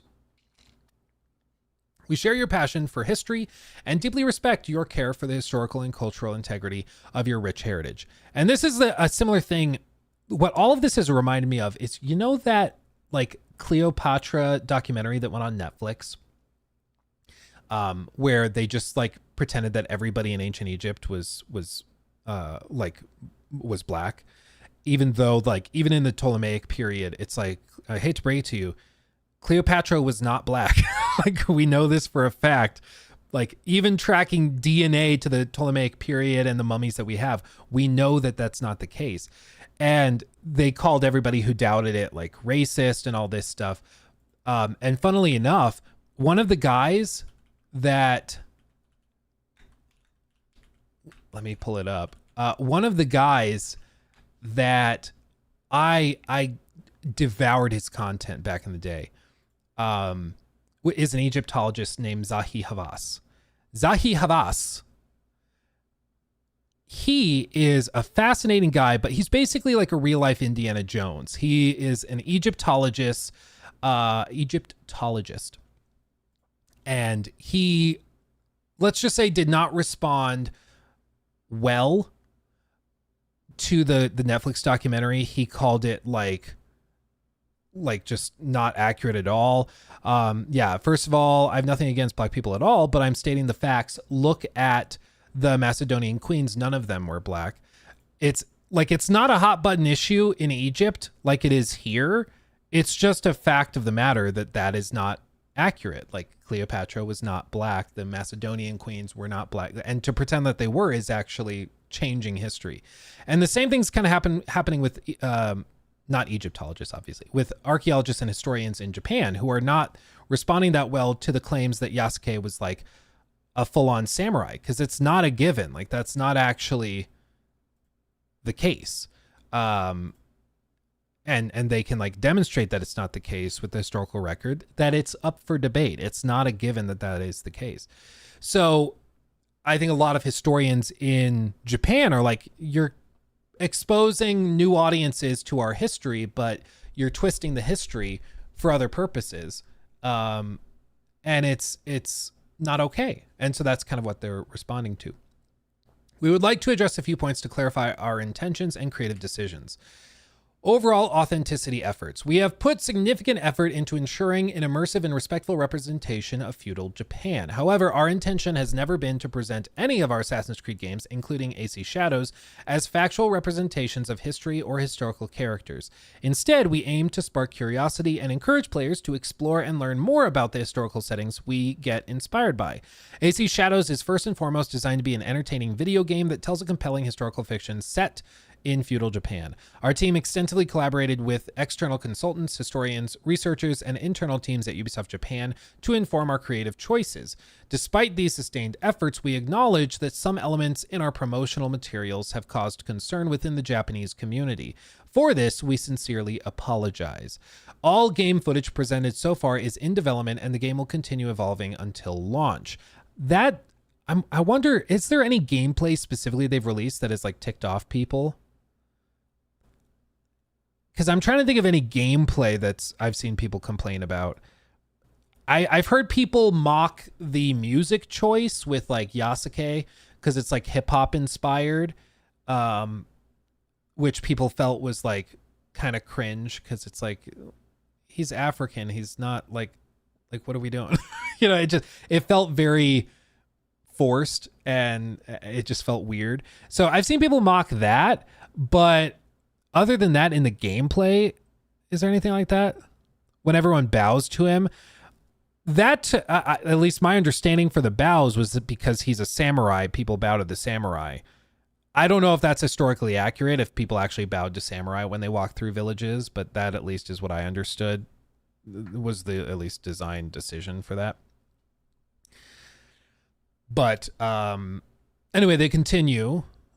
Let's see. Based on the constructive criticism we have received, we will continue our efforts until we put this game into your hands and beyond. We also want to clarify that while we have been consulting with many people throughout the development process, they are in no way responsible for the decisions that are taken by the creative teams and in the interest of gameplay and entertainment. Consequently, we respectfully request that any criticism not be directed at our collaborators, both internal and external, which I do think is fair. If you are attacking people who consulted, like, the decision still was made by the developers. It's why, like, even with the like Sweet Baby Inc. stuff, people were like, oh, so Sweet Baby Inc. destroyed Suicide Squad, for example. I've heard that a lot. No, Rocksteady did. Like, they're the ones that hired them as a consultancy group and took their advice. You know, like, you can't remove that from the equation. A consultant can come in and tell you something or offer advice on something, but you don't have to take the advice. You can just be like, okay, thanks, bye. And then just move on with your day. The fact that they take the advice that actively makes the game worse and then implement it, that still lands on it, you know? So you can't just point at something like SBI and be like, so they destroyed the game. It's more complicated than that because they had to take the advice and put it in the game. In the same way, like if I have a consultant that comes in and tells me, hey, Luke, you should start only doing, I don't know, you should only play like Monopoly Go and mobile games with like predatory monetization schemes, and you should only play those and not talk about any video games at all moving forward except for those. That's something a consultant could tell me. And it's obviously very bad advice. But if I chose to accept that advice and start doing that, and then my channels die, it wouldn't be just the consultant's fault for that happening. The blame would also still land at my feet for making that decision and choosing to accept their advice, you know? So for all of these cases where somebody consults on a game, I don't think you can just point at the consultant and be like, oh, so that's why the game is bad. You know, it's more, you can't let everybody off the hook that easy, in my opinion. That's my opinion. So I also understand, like, yeah, you shouldn't be harassing anyone, full stop. You can point to somebody if they offer, you know, any sort of advice to a studio and it consistently ruins the games. I think it's fair to call out their company as being bad and potentially even steer clear of games where they have consulted on games because there's a track record of poor performance and poor quality when they work on it. I think all of that's fine and totally fair. In the same way, like, if you don't like Kojima games and you don't play Kojima games because Kojima worked on them, that's fair because you know that you don't tend to like the stuff that Kojima does. So if you choose to steer clear of that, okay. I think that's fine. Active harassment, obviously, nobody's going to defend that. 4 out of 4, creative liberties and historical inspirations. While we strive for authenticity in everything that we do, AC games are works of fiction inspired by real historical events and figures. From its inception, the series has taken creative license and incorporated fantasy elements to craft engaging and immersive experiences. The representation of Yasuke in our game is an illustration of this. His unique and mysterious life made him an ideal candidate to tell an Assassin's Creed story with the setting of feudal Japan as a backdrop. While Yasuke is depicted as a samurai in AC Shadows, we acknowledge that this is a matter of debate and discussion, which I don't think they've previously acknowledged that. I think prior to this, they were saying that this was historically accurate, that he was a historical character, an actual samurai, stuff like that. So they go on. Where was I? We have woven this carefully into our narrative and with our other lead character, the Japanese shinobi Naoe, who is equally important in the game. Our dual protagonists provide players with different gameplay styles. We greatly value your feedback and encourage you to continue sharing your thoughts respectfully. While we understand that meeting everyone's expectations is very difficult, we sincerely hope that when AC Shadows launches on November 15th, players in Japan and around the world will appreciate the dedication, effort, and passion we have poured into it, the AC Shadows development team. And more than it, like, does this do anything to change the discourse? I personally don't think so.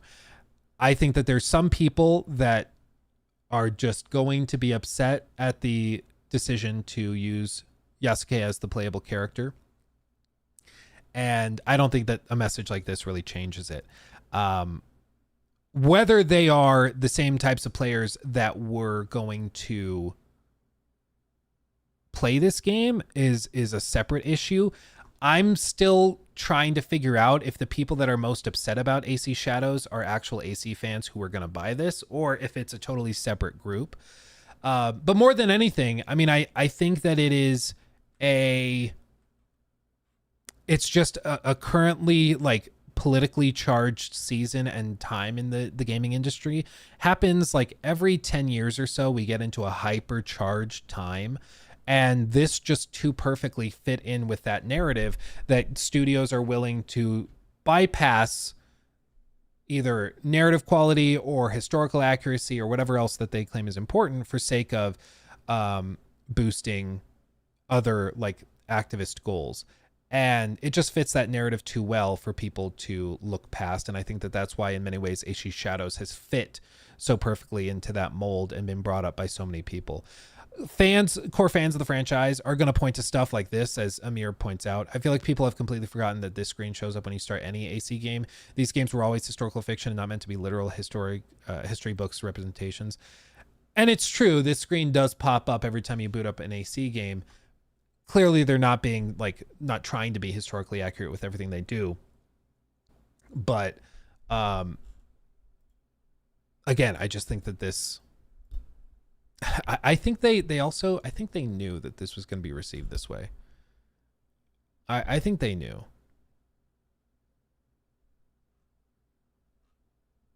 Like, I don't have any breaking news or anything, but I think they had a feeling that this was going to be a hot button issue when they announced it. Because from the outset, they kept describing it as the first historical character that's playable. You know, they kept saying that over and over and over again. So I think they knew. Whether it converts to poor sales, we don't know yet. But I will say the fact that Yves Guillemot didn't want to mention pre-orders, that to me is probably pretty telling. Because if they were breaking records, or if it was better than Valhalla or better than Odyssey, I think they would have said that. Whether those poor pre-orders are because of this or because of like the broader gaming industry and market, I'm not really sure. Because also in general, I think pre-orders are down across the industry. So it could be for a number of reasons, but I think this certainly isn't helping. Let's see. Judson, thank you for the 10. Well, didn't they allowing Yasuke having romance with women or men, but it says historical, yet he was married to a Japanese woman in real history. Japanese won't accept this. It's not accept this, it not direct and in person. I'm sorry, Judson, I'm trying to decipher it. I think what you mean is because they're going to have like romance options like they did in Odyssey, allowing Yasuke to romance. My understanding is that Yasuke can romance men and women just like Naoe can, as they've done in other RPGs they've done. I think that creates it and charges it from the outset. Furthermore, I just think like choosing a historical character is like it's a double-edged sword. You can claim, yeah, he's a historical character, so he's real, but then you're burdened by that, like, and all of the things that come with it. It's why having like a totally original character is sometimes just better, because then there's just nothing for people to point to or get upset about, you know? Yeah.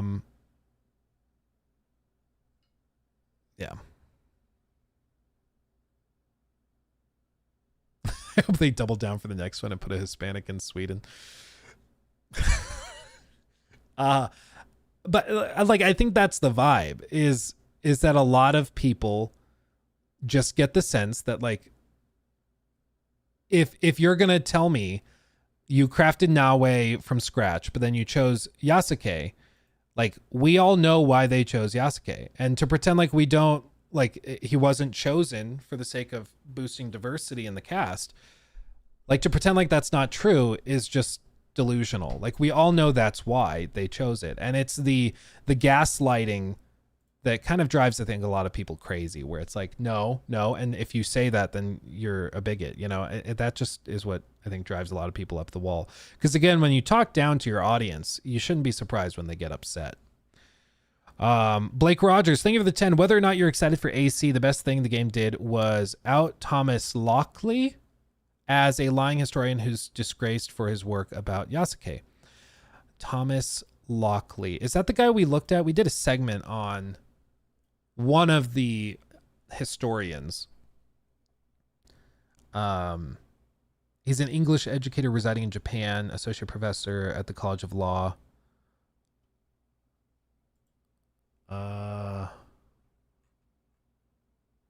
He deleted all of his online accounts, and Nihon University is beginning an investigation.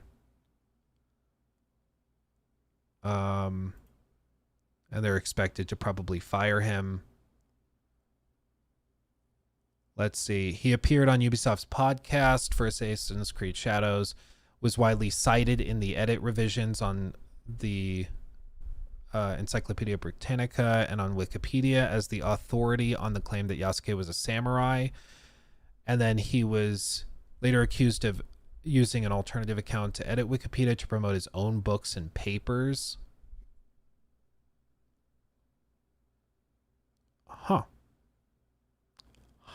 That's not good. Dare I say, that's bad. Yeah, I mean, it's just, I don't know why it's so hard to just be like, yeah, so it's hotly debated whether he was like an actual samurai, whether he actually carried that title.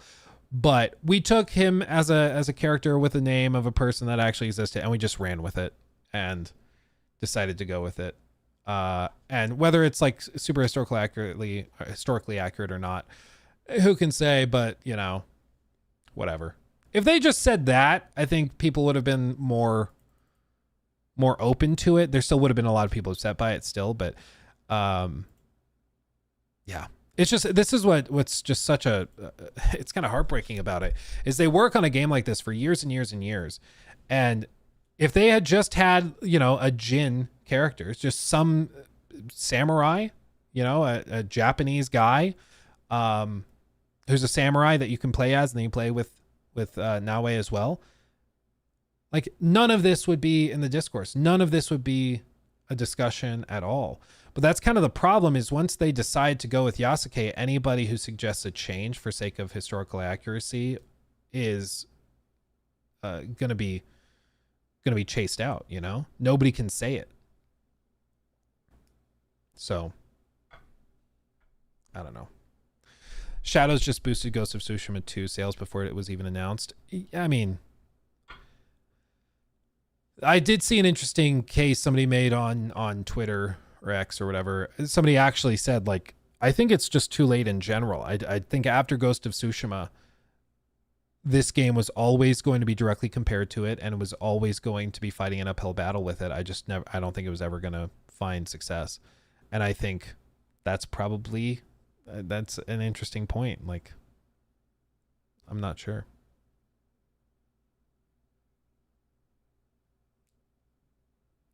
So Maya, thank you for the super chat. I live in India, and if they ever make an AC game in India and change a minor historical character like Yasuke, I'm sure some people will be mad, but I don't think it's that big of a deal.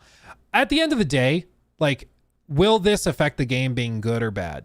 I don't think so. I think if Yasuke comes in and is just the melee archetype for you to play as, I don't think it really moves the needle on the quality of the game. I think you can play it, have a good time, and it's not that big of a deal. So I don't think it affects, just this decision affects the quality. Because I've never expected Assassin's Creed to be historically accurate. I don't think anybody does who's ever played these games. But whether it affects like coverage, whether it affects sales, that's another question.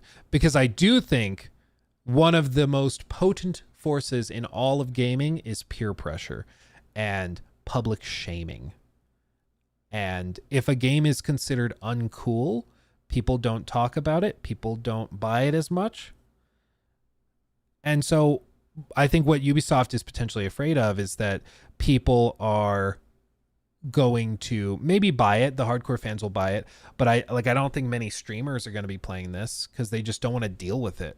There were even people that refused to play Hogwarts Legacy, not because they had some moral problem with it, but because they just didn't want to have to deal with the onslaught of trolls and people coming into their chats, calling them names and trying to get them canceled for playing the game. And it sucks that somebody can be basically bullied out of playing a game, but that does happen. You know.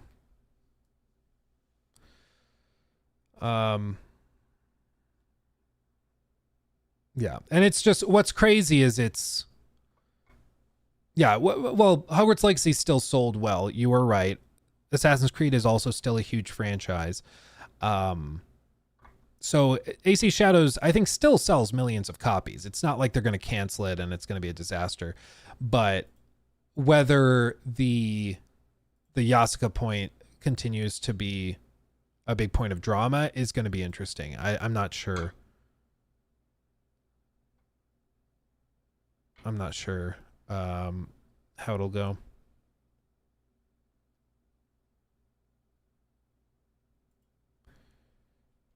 But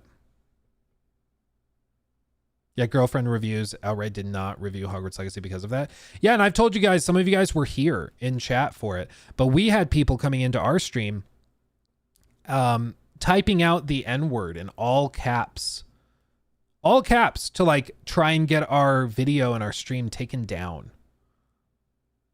And it was like, guys, at what point do you stop and think, are we the bad guys? You know, like if I'm going to that extent, am I the bad guy? Like what? It's just madness. It's just madness. Okay.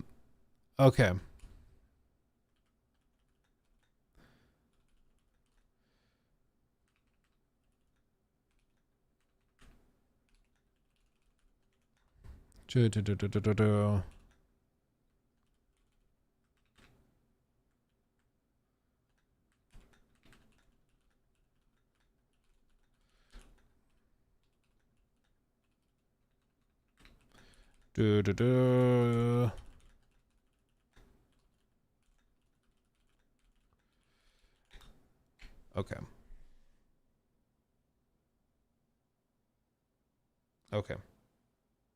Let's do this real quick. I want to talk about this because this just dropped. This just dropped and I just saw it. Okay. Ready? New segment for the masses. Prepare your asses. Here we are. Concord just got a little update. As you guys know, they just had their open beta after having a closed beta. They had peaked out at around 2,000 players, like 2,400 was the max. And after that, it floated down around 1,200 players. That is just on PC. It could go to PlayStation. Maybe they have 1,000, 2,000 players over there, but really not that many people were playing it. But they just posted an update on post-launch support and content. There's a bunch of stuff. Concord. Thank you to everyone who took part in the Concord beta. Before you officially board the North Star next month, we wanted to answer some of your most common questions during the beta. How many maps and modes will there be? 12. Okay. What other kinds of progression rewards will be in the game? You saw in the beta are just a small sample of the unlockable items in the games. When Concord launches, we'll have hundreds of items to customize your free gunners, which you can earn just by playing the game, completing jobs and leveling up your account and characters. These rewards are cosmetic, do not impact gameplay, and include free gunner outfits, wearables, and accessories, as well as weapon skins, weapon charms, victory, defeat poses, and drop-in animations. So yeah, more battle pass stuff and paid cosmetics and stuff. Post-launch content. Will there be a battle pass? It does not have a battle pass. We wanted to focus our attention on making Concord a rewarding and robust experience on day one, where just playing the game, leveling up your accounts and characters, and completing the jobs yield meaningful rewards. Will there be post-launch content? Yeah, it's just the beginning launches. We will be introducing new free gunners, maps, modes, and more through regular post-launch seasons and updates available to all players at no additional cost. Okay. Will there be more in-game cinematics? Yes, they will release weekly in-game starting at launch. As you saw, these brief cinematics will allow you to get to know the characters and learn about the life as a free gunner aboard Concord and the broader Concord galaxy. Again, I just don't know why that's like a big selling point. It's a 5v5 hero shooter. I don't know why a cutscene a week is like such a big selling point. Like, just if there was a story mode, okay, but there's not. They go on, variants and systems. How many free gunner variants will be? Let's see, they introduced a few for Lennox, Hamar, and Teo in the full game. There will be multiple unique variants for each of our launch roster of 16 playable free runners. These variants will be unlockable through progression and special weekly variant unlock jobs on the job board, which are basically mini battle passes. I mean, they're mini battle passes. It's like 5 challenges to unlock something. So there's that. Will the game have a lever penalty system? Super important. Ensuring teams are complete and evenly matched throughout the game is a priority for us. We are exploring a variety of methods, including lever penalty systems to incentivize players to start and stay in complete teams. Stay tuned for more updates. How they didn't have that already is shocking. It's amazing.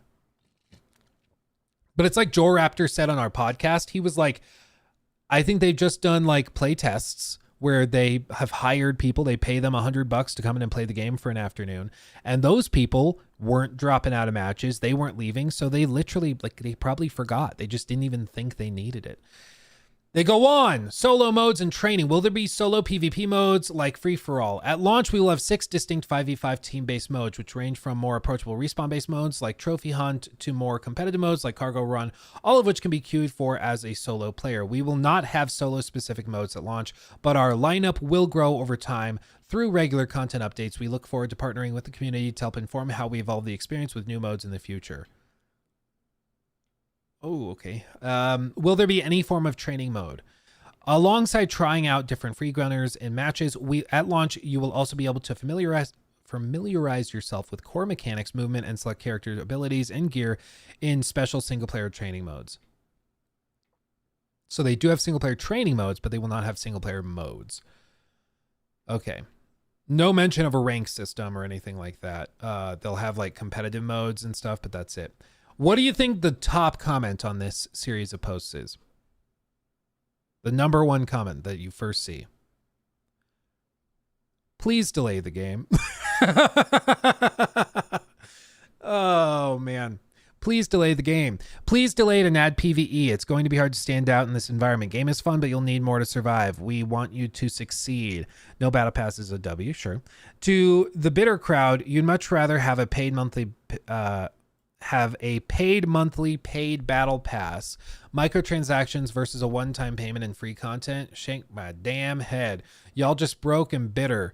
Dude, what is it with these like PlayStation fans and like live service game fans that call anybody who doesn't like paid, like high price point live service games, calling them like broke or brokies, like that other guy. There's that one guy who was super hyped for Suicide Squad Kill the Justice League, and he was calling everybody on Twitter a brokey if they didn't like that the game was $70. It's like a really weird flex. It's like, if you want to play that game, I would bet you more money than you probably have that I have more money than you probably have. And I still have a problem with how this is priced, because it's not a matter of being broke or not. It's a matter of just intelligently evaluating the value proposition of a product. Like, it's not a competition for who has more money or not. If you want to play that game, we can play that game. But it's about just evaluating a product. And in this case, it's a product with not a lot of stuff going for it that they're charging $40 for, when their direct competitors, one which we just played a closed playtest of earlier in the stream was free. You know, they're free. I just don't get it. And it's like a weird like status thing that like, ooh, I can afford the game. What did people reply? You and 5 other people. So much salt for so little gain. Okay. The problem is that it needs players to sustain. 53,000 people on the Marvel Rivals closed beta on Steam alone. Not sure what Xbox and PlayStation numbers were. 2,300 were on Concord's open beta, and they were only 2,300 for like a few hours, and then it dropped down to where it stayed for the rest of the weekend, which was like 1,200. They got to change something. $40 buy-in won't be enough. People already have an established idea of Marvel characters, so that's an easy translation. Concord is not only starting from scratch, but literally no one had any idea what the game was even about up until probably a month ago. Concerning, yes, discouraging has yet to be seen, really. I mean, concerning and discouraging are pretty damn close to the same thing. It's like, is it bad? Yes. But is it not good? Remains to be seen. It's like, well, you kind of just gave that away. Okay, well, there you go. So anyway, all of this to say, it seems like they're going through with it. It seems like they're going to push. They're going to launch it in August. They're not delaying it. They're going to put it out and hope for the best. Whether that sleeps or whether that works. I was trying to read a super chat at the same time. Whether that works or not, I don't know. I don't think it is going to work. I would guess, if I were a betting man, that player counts are just going to be pretty low, and that's going to lead to longer matchmaking times, and that's going to drive more people away. And this game's going to be at like 400 or 500 players within a couple months, I would guess. Just because with this type of game where there is no story mode, where there's barely anything else going on, I just don't see how you keep players engaged when there's so much competition. Yeah, it's the same console warrior rhetoric they have against Game Pass. Xbox just broke. I buy all the games I want to play. Yeah, it's like a weird flex thing where it's like, if you value your money, you're broke. It's like, on the contrary, if you don't value your money, you're going to be real broke real fast, you know? Marvel Rivals is free, but how bad will it be monetized? If it's like Multiverses, then Concord is better. It seems like there's going to be paid skins, but we haven't seen anything else in the game. It doesn't seem like there's any like pay to win or anything. So there's that. I thought Rivals was already out. No, there's a closed play test. So if you got an invite or if you got the codes for it, you could play it, but it's not even an open play test. So yeah. Anyway, I'm going to call it there. We're going to shut off this stream. I'm going to create the event for the podcast, and then we'll be back with Mr. Joe Raptor here in just a handful of minutes, okay? So thank you for joining me for the first chunk of this stream. We'll be back momentarily with the one and only Joe Raptor. Get up, stretch your legs, go pee, grab a drink, get some food, whatever you got to do, and rock and roll, okay? I'll be back soon. I'll see you in just a few minutes. Much love. See you there.